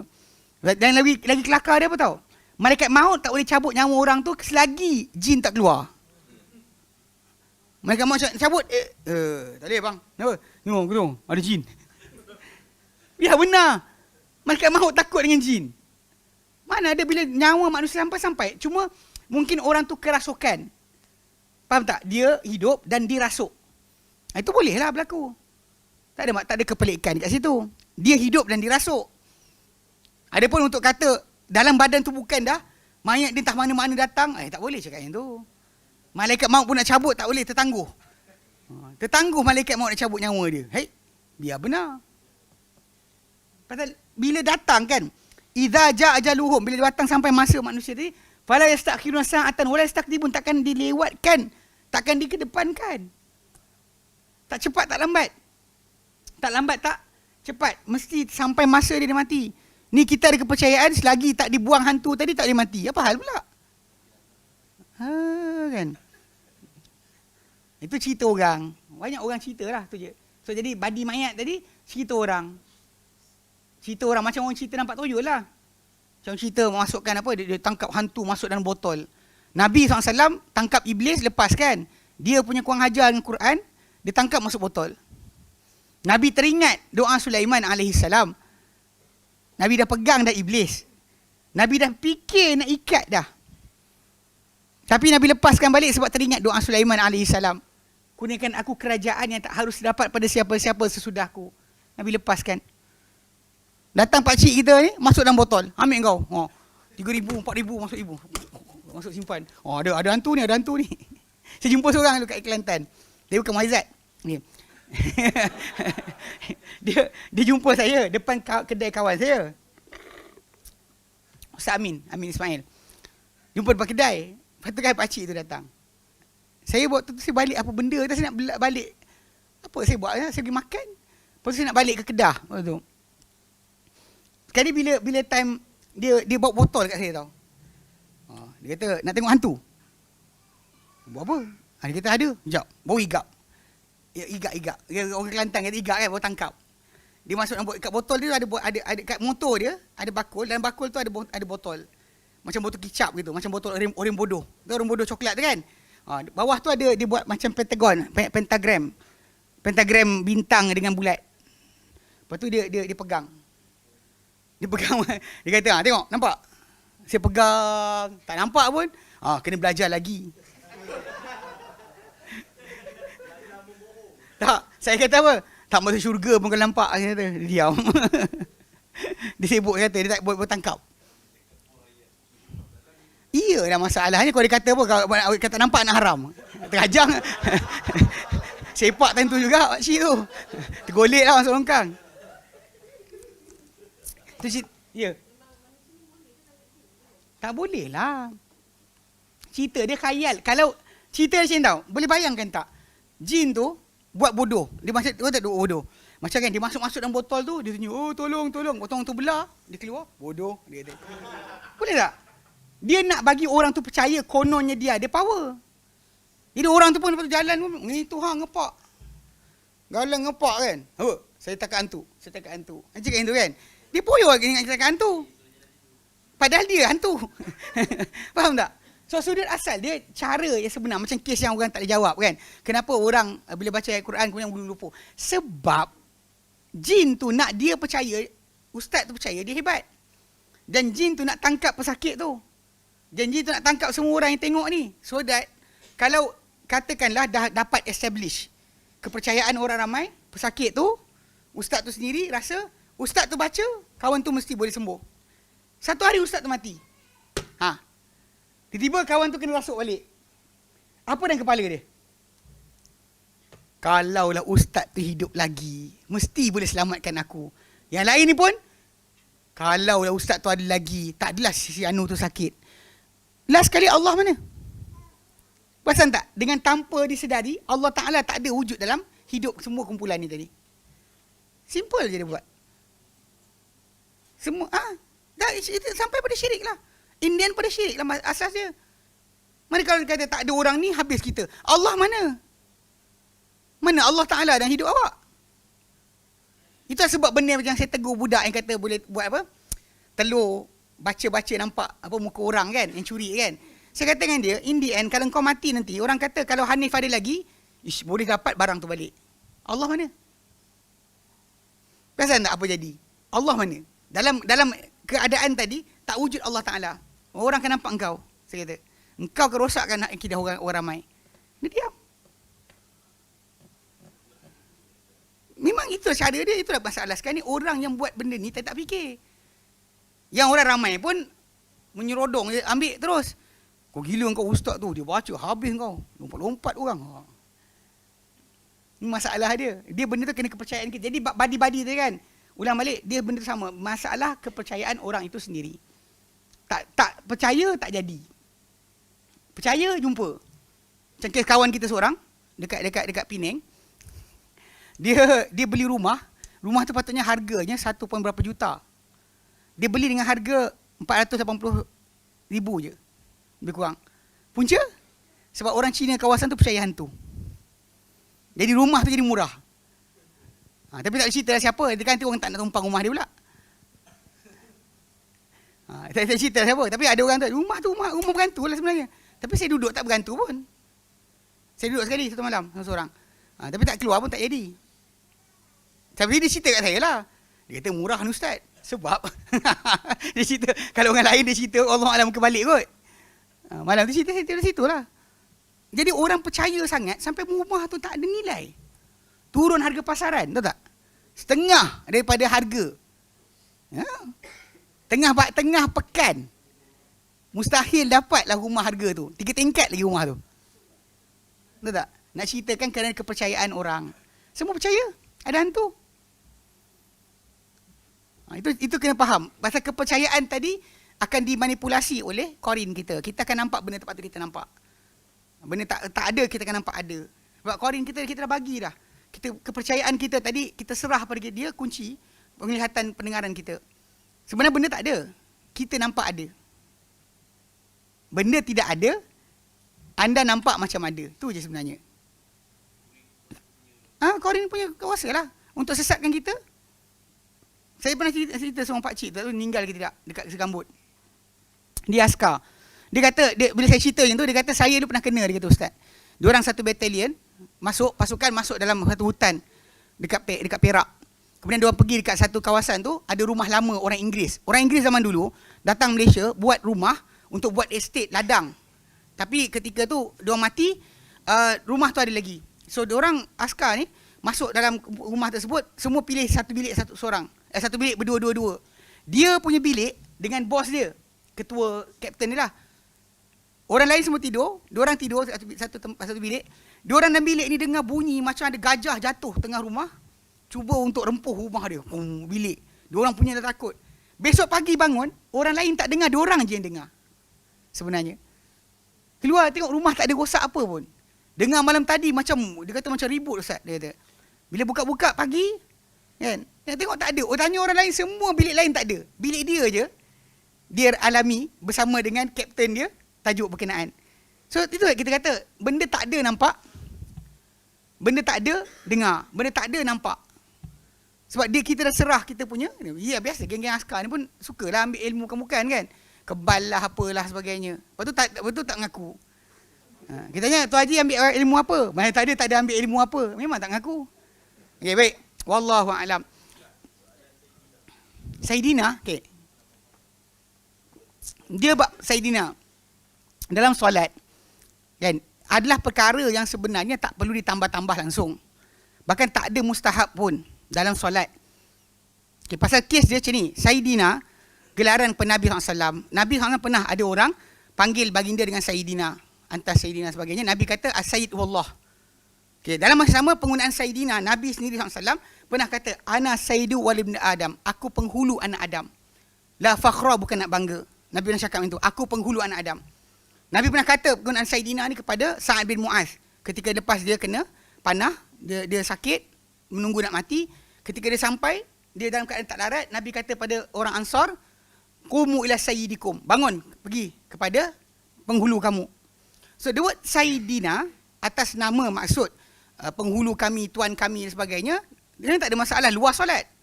Bila kita balik pada masalah dalam solat, dan kita kata boleh digalakkan, atau dalam azan, kita nak gunakan istilah Saidina tadi nak tambah, atau alasan beradab. Sebenarnya tajuk beradab dengan Nabi lebih baik daripada ikut sunnah ni bukan baru, kita lama dah bincang. Kita mula dekat Ihsan Taklim lagi, tajuk ni saya pernah sebutkan. Bukan baru jumpa, tak ada orang kesankan baru jumpa. Tajuk dia apa? Kita beradab dengan Nabi lagi baik daripada ikut sunnah. Istilah dia tu. Beradab dengan Nabi lebih baik daripada ikut sunnah. Alasan dia kata, contoh macam Ibnu Abbas radhiyallahu anhu, Nabi letak dia sebelah, dia reverse. Nabi tarik, dia reverse. Dia reverse. Dia ke belakang, sepatutnya duduk sebelah Nabi. Lepas tu dia undur, Nabi tarik dia. Dia undur, Nabi tarik dia. Lepas tu kemudian, bila asyik tarik itu last sekali, Nabi kata, lepas habis solat, Nabi kata, Mali, malak. Apa hal? Nabi kata, Mali, apa hal? Apa kena? Nabi kata, aku jadikan kau sebaris dengan aku, kau berundur daripada aku. Dia kata, Ya Rasulullah, bolehkah aku solat sebelah engkau Rasulullah? Betul Rasulullah ketawa. Rasul doakan dia, Allah faqihu fiddin wa alimhu ta'wil. Kita kena faham doa Nabi tu sebab apa? Dia bukan dia ketika dengan baby tau. Ketika dia reaksi macam tu, Nabi kata, Ya Allah fahamkan dia dalam agama. Sebab tadi Nabi dah tarik dia. Nabi ketawa tadi. Bukan maksud dia Nabi kata bagus buat macam tu. Nabi doa pula untuk suruh dia faham betul. Patuh arahan Nabi tu baik. Termasuk juga kes Ali bin Abi Talib. Tak nak padam nama Nabi Muhammad Rasulullah ketika perjanjian Hudaibiyah pun timbul tajuk tu juga. Nabi kata mana? Kan Ali tak nak ikut arahan Nabi. So ada orang kata ini semua dalil boleh untuk kita tidak ikut arahan Nabi, tapi kita beradab dengan Nabi SAW. Ni kena jaga-jaga sikit. Sebab balik pada asal, bab Saidina ni dalam solat atau pujian dalam solat, tambahan lafaz dalam solat, kalau kita kata harus, ni gatal ikut ilmu kalam ni. Sebab dia harus boleh je. Contoh macam Allahu Akbar kabira, Allahu Akbar kabira, boleh. Kita ini masalah dia. Sebab Nabi dah ada ajar pada kita lafaz yang sepatutnya. Kita pula datang, kita alihkan. Kenapa? Macam selawat dalam solat, Nabi ajar. So kenapa awak dengan tambah lagi? Alasan kena beradab dengan Nabi SAW. Para sahabat lagi adab banding kita. Kenapa nak kata, tapi ada ulama' kata boleh. Dan ini masalah, ada ulama' kata boleh. Berkali-kali dah kita, waktu daurah kita buat, tatabu'un rukhas. Ada ulama' kata boleh. Ini benda tak boleh kita pakai sebagai hujah. So ulama' pula tengok ulama' mutakhirin ke mutaqaddimin. Ulama' salaf ke ataupun ulama' kemudian. Kalau ambil ulama' kemudian dan kita jadikan hujah, problem masalah ni. Tu kena jaga-jaga sikit lah pasal kes Saidina ni benda dia settle dah. Kita ajar orang ramai mematuhi dalil, ikut dalil yang datang dari Nabi adalah lebih penting berbanding kita kalau nak revive balik kononnya nak orang faham mazhab Syafi'i macam mana sebagainya. Ini bukan cara sepatutnya berlaku lah. Sebab kita bukannya masalah keluar mazhab, masalahnya kaul tadi, kaul siapa? Imam Syafi'i ke? Tak. Kaul yang kemudian, kenapa kita nak jadikan tajuk pada perkara berkenaan? Mutakhir mazhab Syafi'i ni diambil balik, diletak ke depan, kononnya untuk kita faham mazhab Syafi'i macam mana. Sedangkan ulang balik, dalam mazhab Syafi'i kaul banyak. Maksudnya bila katakan satu perkara ni, kita ada kaul Imam Syafi'i punya kata-kata, lepas tu kita ada mu'tamad ataupun nas, Kalau bentuk tu ada dalil, itu nas terus. Lepas tu ada mu'tamad. Apa yang Imam Nawawi, Imam Rafi'i bersetujui. Kalau qadim, kalau jadid dan sebagainya. Kemudian kita ada sahih, ada asah, ada dalil dan sebagainya. Jadi dalam tajuk ni, kesemuan tadi, tak ada seorang boleh kata dengan saya, dia kata awak kena ikut mu'tamad. Tak. Sebab kita tengok mu'tamad dalam mazhab Syafi'i pun tak diikuti oleh orang terkemudian ulama mazhab Syafi'i. Dia selamba langgar. Kalau dia ikut semua sekali yang Imam Rafi'i dan Imam Nawawi cakap, selesai masalah. So tak ada yang awak kan datang ke mazhab Syafi'i dengan cara sebut. Kenapa soalan? Balik pada asal, kita ajar manusia, orang ramai untuk kembali kepada asal agama, iaitu kepada Quran dan Sunnah. Kalau dalam kefahaman ulama tadi berpadanan dengan para sahabat, dan kita angkat tangan, kita setuju. Jangan dia kata apa dia buat tadi, para sahabat pun tak buat. Kenapa awak nak kedepankan? Itu sudut asal lah. Luar solat silakanlah, tajuk tadi. Tapi dalam solat jaga. Sebenarnya lafaz yang Nabi SAW ajar. Tak kita nak kata soal yang Nabi lafaz tak cukup bagus, yang kita buat lagi bagus. Ya, Nabi ajarkan macam tu. Tak ada Sayyidina. Bahkan selawat yang terbaik adalah selawat yang Nabi ajar. Orang kita mana pula macam tu? Ni selawat Fatih, ni selawat Syifa, ni selawat Nariyah Tafrijiyah, ni selawat Tibul Qulub, semua sekali keluar. Selawat apa benda tak lagi? Badriyah. Semua sekali ada selawat masing-masing. Semua ada fadilat macam-macam. Yang Nabi punya tak ada power. Tak ada power. Nabi punya biasa je. Amal pun tak ada apa. Kecuali Allah Ta'ala selawat balik pada kita. Yang diorang punya jangan main. Pintu rumah takkan pecah. Orang masuk rumah berenang. Tak jumpa jalan keluar. Nampak laut. Gila ke? Soalan tanya. Gila ke? Kan? Ini masalah dia. Jadi dalam Islam, tajuk asal kan kita yang bawa syiar sunnah ni, kita nakkan kepada lafaz yang macam Nabi SAW ajar. Bukan kata ada ulama kata boleh. Once kita kata ada ulama kata boleh, macam benda ada ulama kata boleh. Soalan dia apa dalil dia? Kalau dia kata dalil tadi kan macam masalah beradab lebih baik. Dan tu dia kata Allahu Akbar kabira. Mana boleh tambah Ustaz? Ada kata tak boleh ke? Ada kata boleh? Ada kata tak boleh? Allahu Akbar kabira. Kan? Walhamdulillahi kathira. Terus ambil kau. Ni tajuk dia tak ada dia kata tak boleh. Ayat tu. Suka sangat ambil. Kan jahanam lah agama ni. Sebab kita balik pada asal, para ulama kita hormati. Hormat dia bukan maksud kita terima semua cakap dia. Mana kita hormat dia tanpa kita kata mungkin dia salah faham, mungkin dia tersilap. Dia manusia, dia bukannya Nabi. So kesilapan dia tadi tak menjadikan kita kena ikut kesilapan dia. Saya rasa peringkat dulu ada orang kata, dia kata Ustaz Adli belajar dekat pondok pun tak hormat guru-guru pondok. Saya kata saya hormatlah, saya tak ikut apa kesalahan diorang. Diorang bukan Nabi. Kita hormat dia, takkan kita maki dia, tak kata Ustaz tak gunalah, tak senonoh. Saya tahzir ustaz saya. Ini kan, semua saya tahzir. Semua ni tak ikut manhaj. Tak betul, tak ikut. Saya tahzir. Ini biadab dia panggil. Kalau student yang cakap macam tu. Datang mulazamah dengan guru-guru tadi. Datang kelas, tiba-tiba satu hari, tahzir guru sendiri. Betul lain kali, pilih dulu kalau awak nak rapat dengan siapa. Jangan kita dah rapat dengan orang, orang tak datang dengan apa kita nak, tiba-tiba kita keluar tahzir dia. Nanti jadi macam Bani Israel.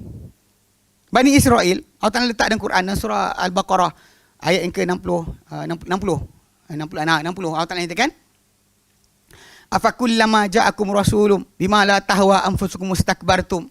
Adakah sekali datang pada kamu seorang rasul dengan apa kamu tak suka, kamu menyombong. Fa fariqan kadzabtum, satu kumpulan kamu bunuh, wa fariqan taqtulun, satu kumpulan kamu kadzab tu, kamu dustakan, satu kumpulan kamu bunuh. Every time tak datang ulama-ulama tadi, nabi-nabi tadi dengan apa dia tak suka, dia datang dengan dia tak suka, dia dustakan atau dia bunuh. Jadi macam mana anak murid macam ni?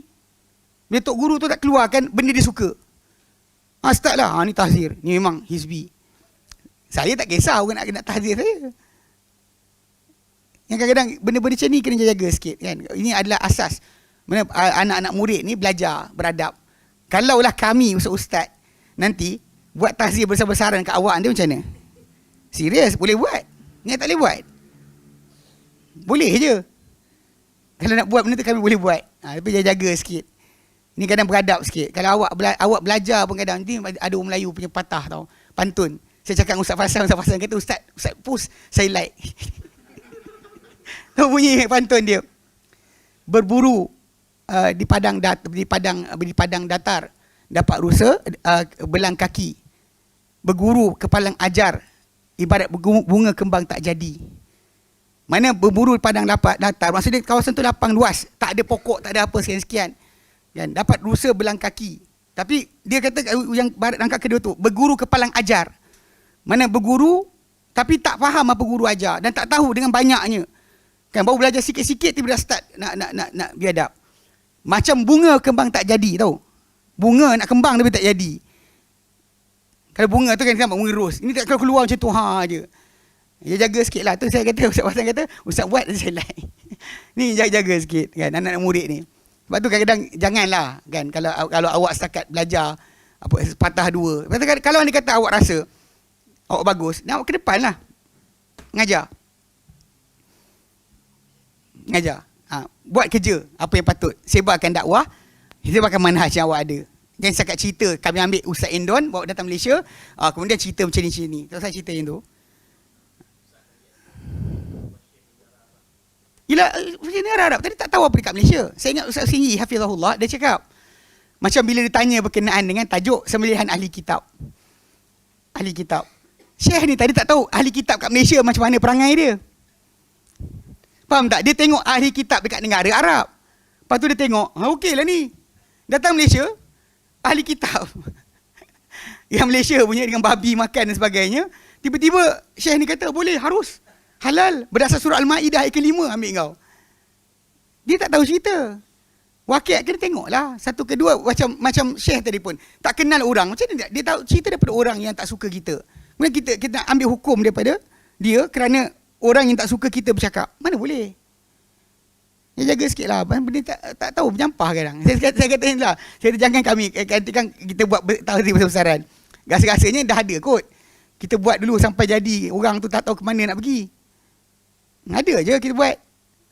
Kalau nak buat tak senonoh boleh je. Tapi kita kata terus terang lah. Udahlah kan. Awak belajar pun tak ada apa-apa. Kan?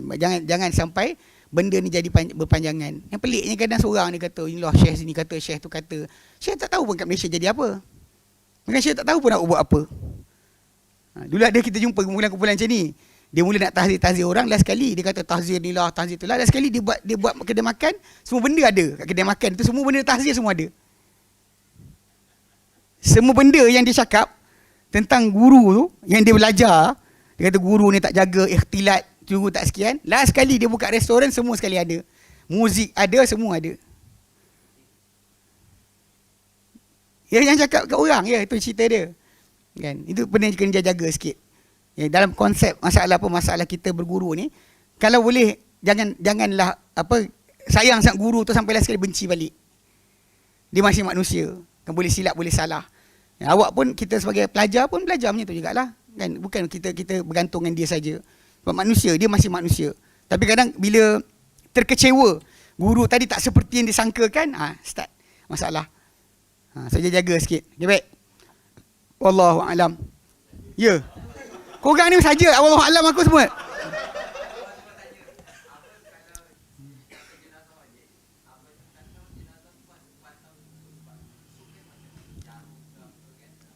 Kalau benda nampak-nampak lah, tak nampak jangan cari. Jangan carilah. Dia satu benda dalam Islam yang mudah dia, tak ada cakap tak ada. Tak ada jangan cari. Kalau tidak kita hantar MRI dulu. Mayat tu. X-ray dulu. Ni nak mandi ni. X-ray dulu. Entah-entah ada susuk. Tak usah buat macam tu. Dalam Islam cerita sini. Apa nyata-nyata. Apa tak nyata, tak perlu dipanjangkan. Kalau nanti kes susuk tadi kan, katakanlah ada logam lah apa benda, yang geng bahu tukar jadi titanium, tulang pinggung titanium, nak cabut tak? Tak payah. Tak payah. Okay, baik. Okay, wallahu a'lam. Wallahu a'lam kali dah ni. Hamda.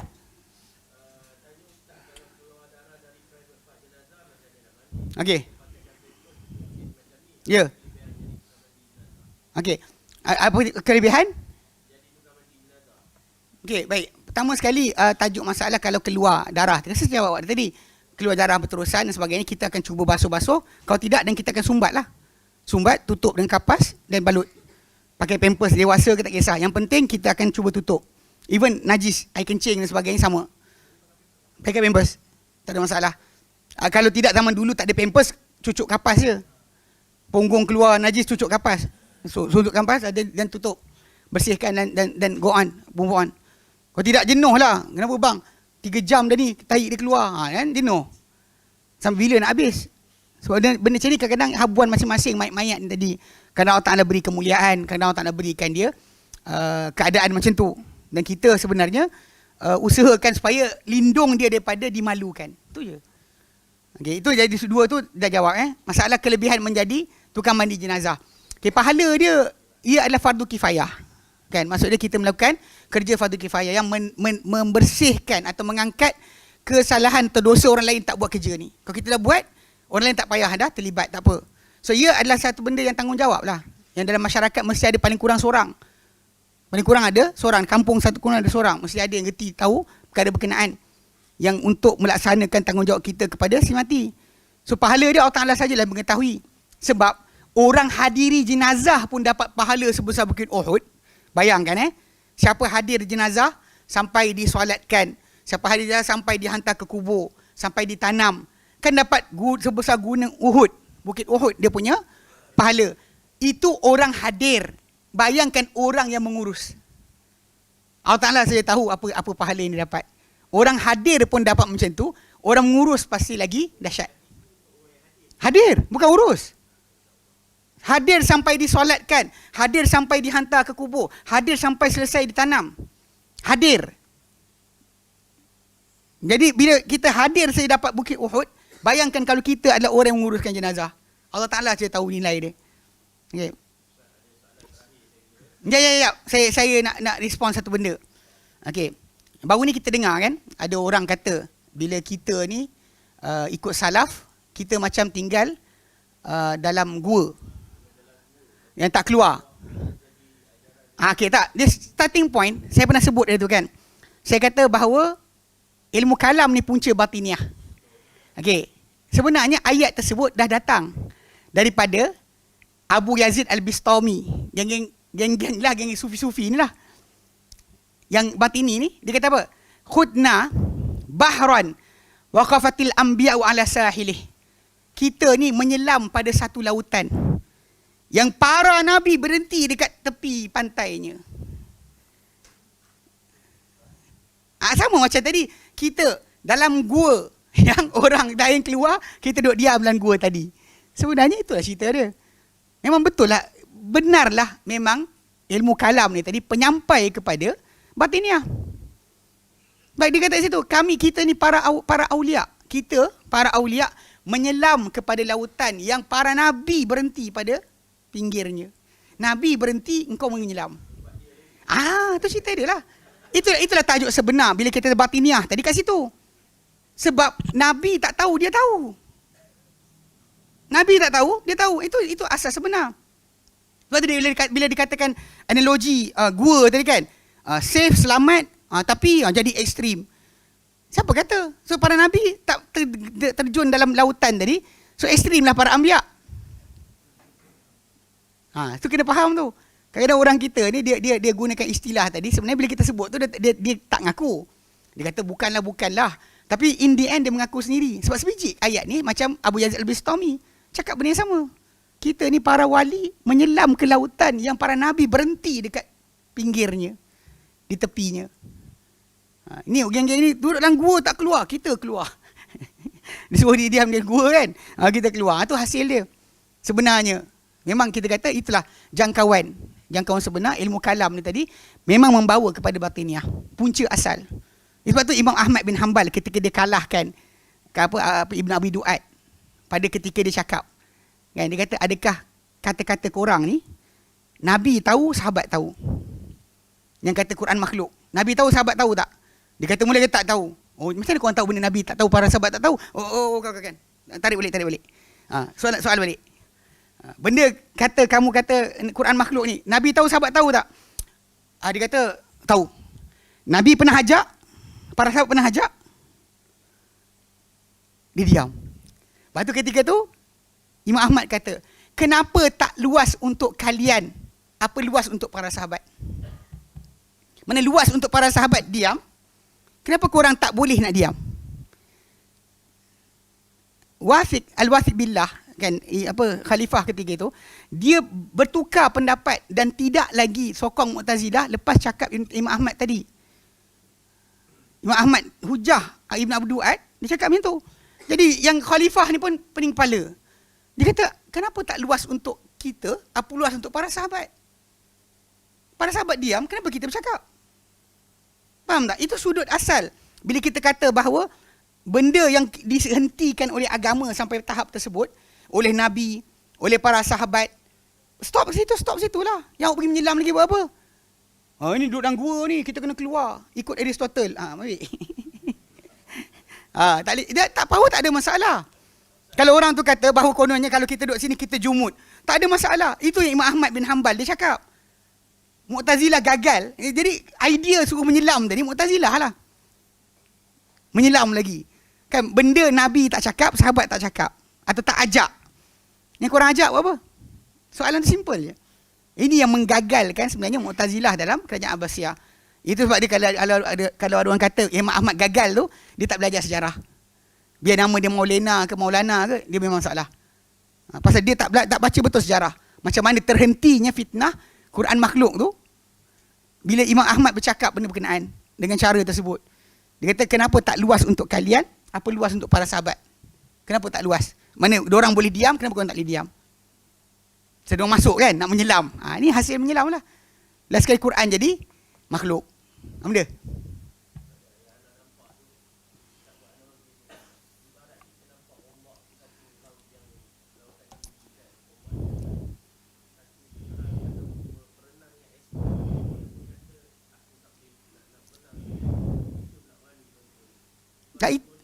Itu sebenarnya analogi yang sama diberikan oleh Imam Ghazali dalam kitab Iljamul Awam an Ilmil Kalam. Dia sebut tentang perkara tersebut. Kenapa awak tarik tangan orang awam terjun dekat laut tadi? Kalau awak pandai berenang sekalipun, awak tarik dia, tak boleh tarik dia. Kenapa tarik orang awam masuk dalam gelombang tadi? Tengah ombak, awak tarik orang tu menyelam, kenapa? Itu soalan yang sama, betul. Imam Ghazali jawab dalam kitab Iljamul Awam. Saya kata benda ni tak patut dibuat. Sebab benda ni kita tahu, majoriti kita adalah orang awam. Bukan ulama. So kenapa awak nak sibuk ilmu kalam tu masuk dalam masyarakat? Apa alasan awak? Belajar pun tak faham. Kau nak awak nak ajar benda berkenaan. Sebab tu kata last kali Imam Al-Juwaini sendiri kan, dia menyesal. Bahkan dia kata aku di atas, saksikanlah aku ini di atas akidah ahli Naisabur. Mana orang awam Naisabur, bukannya ahli kalam ni. Dia ada satu buku baru ni saya dapat. Buku ni baguslah. InsyaAllah nanti kita akan taubat Imam Asy'ariyah. Kalau kita boleh buat daurah nanti kita buat insyaAllah. Okey, baik. Dia.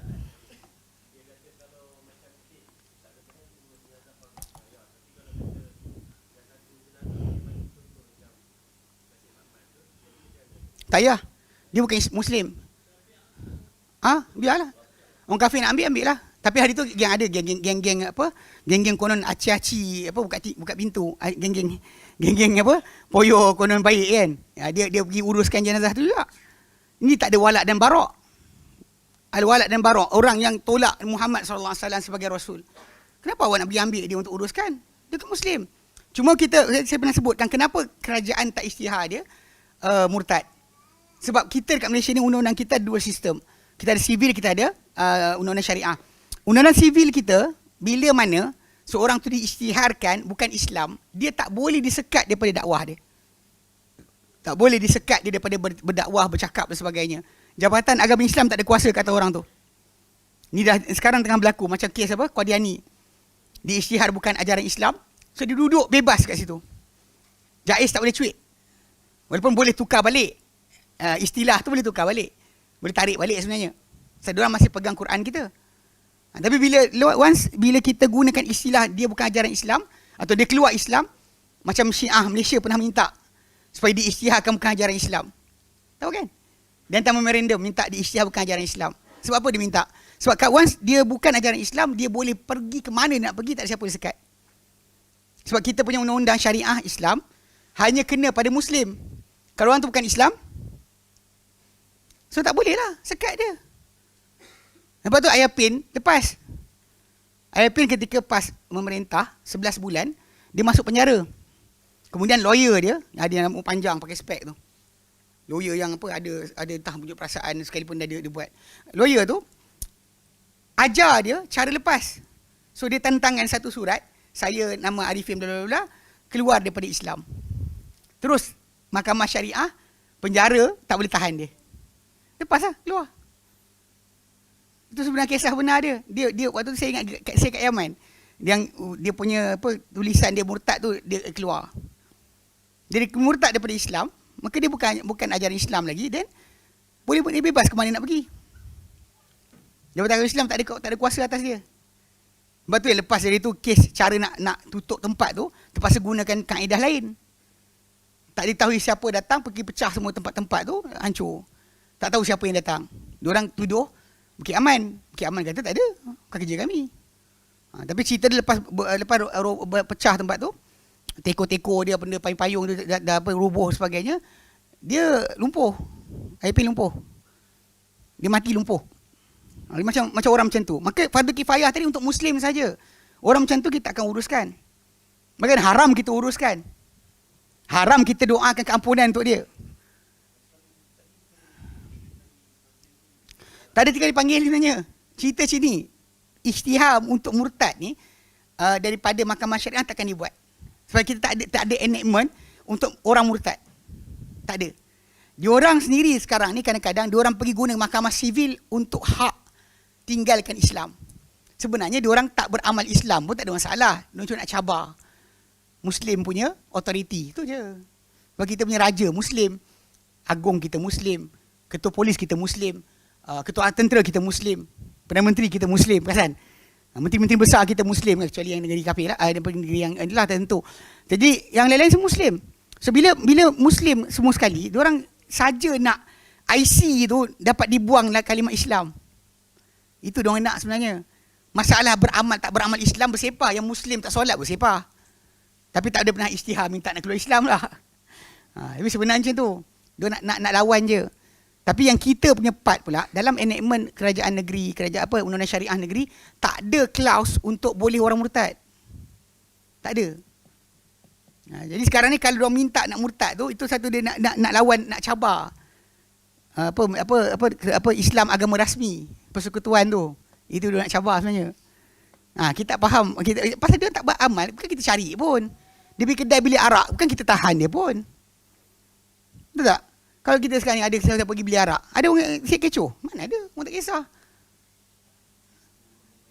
Disco masuk, main drum lagi. Apa lagi kan? Nak fahamkan macam tu. Sebab tu kena jaga sikit. Sebab kenapa Kasim Ahmad, kumpulan ni kan, Kahar Kazab ni tak diisytiharkan keluar agama Islam? Sebab tak boleh. Kalau kita isytihar je, dia boleh jalan ke mana-mana, tak ada siapa boleh tahan dia. Itu pasal kita ada dual system. Tu kena faham. Sebab tu bila kerajaan Jabatan Agama Islam tak isytihar tu, ada sebab. Bukan kerana mereka tak peka. Jais ke, Jawi ke, diorang tahu. Tapi problem dia kalau dia isytihar je, Kahar ni keluar Islam, yang ni keluar Islam sebagainya kan. Problem dia adalah orang tersebut tak boleh ditahan lagi di Jabatan Agama Islam. Sebab sistem kita macam tu. Undang-undang Islam hanya pada orang Islam saja. Saya ingat dulu sekali kot kes masalah masalah liwat. Bukan liwat. Khalwat ke zina sebagainya. Yang bukan Islam tu jadi saksi kepada mahkamah untuk dakwa perempuan yang Islam tadi. Ada satu cerita lama. Nanti lepas mikrofon saya cerita. Dia actually bila masuk mahkamah, si lelaki tu, dia yang berzina dengan perempuan tu, ditangkap khalwat dan sebagainya. Dia jadi saksi mahkamah untuk dakwa perempuan tu. Tapi dia tak didakwa. Sebab dia bukan tu cerita dia. Dia bukan Islam. Dia buat kes. Tapi dia jadi saksi untuk dakwa muslimah. Faham Itu sudut dia. Balik pada asal pasal klaus peraturan kita adalah undang-undang Islam untuk Islam saja. Lepas tu kita, kalau kita isytihar dia murtad, keluar Islam, tak ada pegangan dah nak tahan. Itu sebab kenapa tak diisytiharkan sebenarnya. Kasih Ahmad tu kan, dia mati tu, memang kita kata, kita terus terang, kita tak dapat tanam kubur Islam. Tapi lah ada orang Islam kita yang poyo kan, dia kata, inilah kita kerja apa fardu kifayah untuk Muslim sahaja, bukan untuk orang kafir. Baik.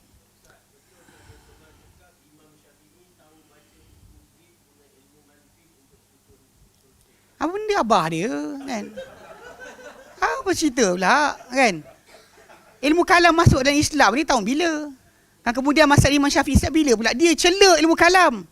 Dia cela ilmu kalam, tahu tak? Hukum aku pada orang yang terlibat ilmu kalam ni adalah diarak dia di tengah bandar, dilumurkan muka dia, disebat dan sebagainya, dan sambil dikatakan inilah hukum bagi orang meninggal Quran dan Sunnah. Imam Syafi'i cakap macam tu. Apa benda pelik? Bahkan ketika kita bincang tajuk akidah imam empat mazhab tu kan kita sebutkan Imam Syafi'i apabila diorang cuba untuk pertahankan kenapa Imam Syafi'i cela ilmu kalam. Dia tak kata salah, dia kata mungkin Imam Syafi'i maksud lain. Memang Imam Syafi'i cela ilmu kalam, tang bila pula dia baca buku Aristotle-nya. A'udzubillah minasyaitonirrajim. Pelik. Okey, baik. Okey, berhenti ni. Wallahu a'lam. Wassallallahu ala Muhammadin sallam alhamdulillah rabbil alamin. Subhanaka hamdika asyhadu an la ilaha illa anta astaghfiruka wa atubu ilaik. Assalamualaikum warahmatullahi wabarakatuh.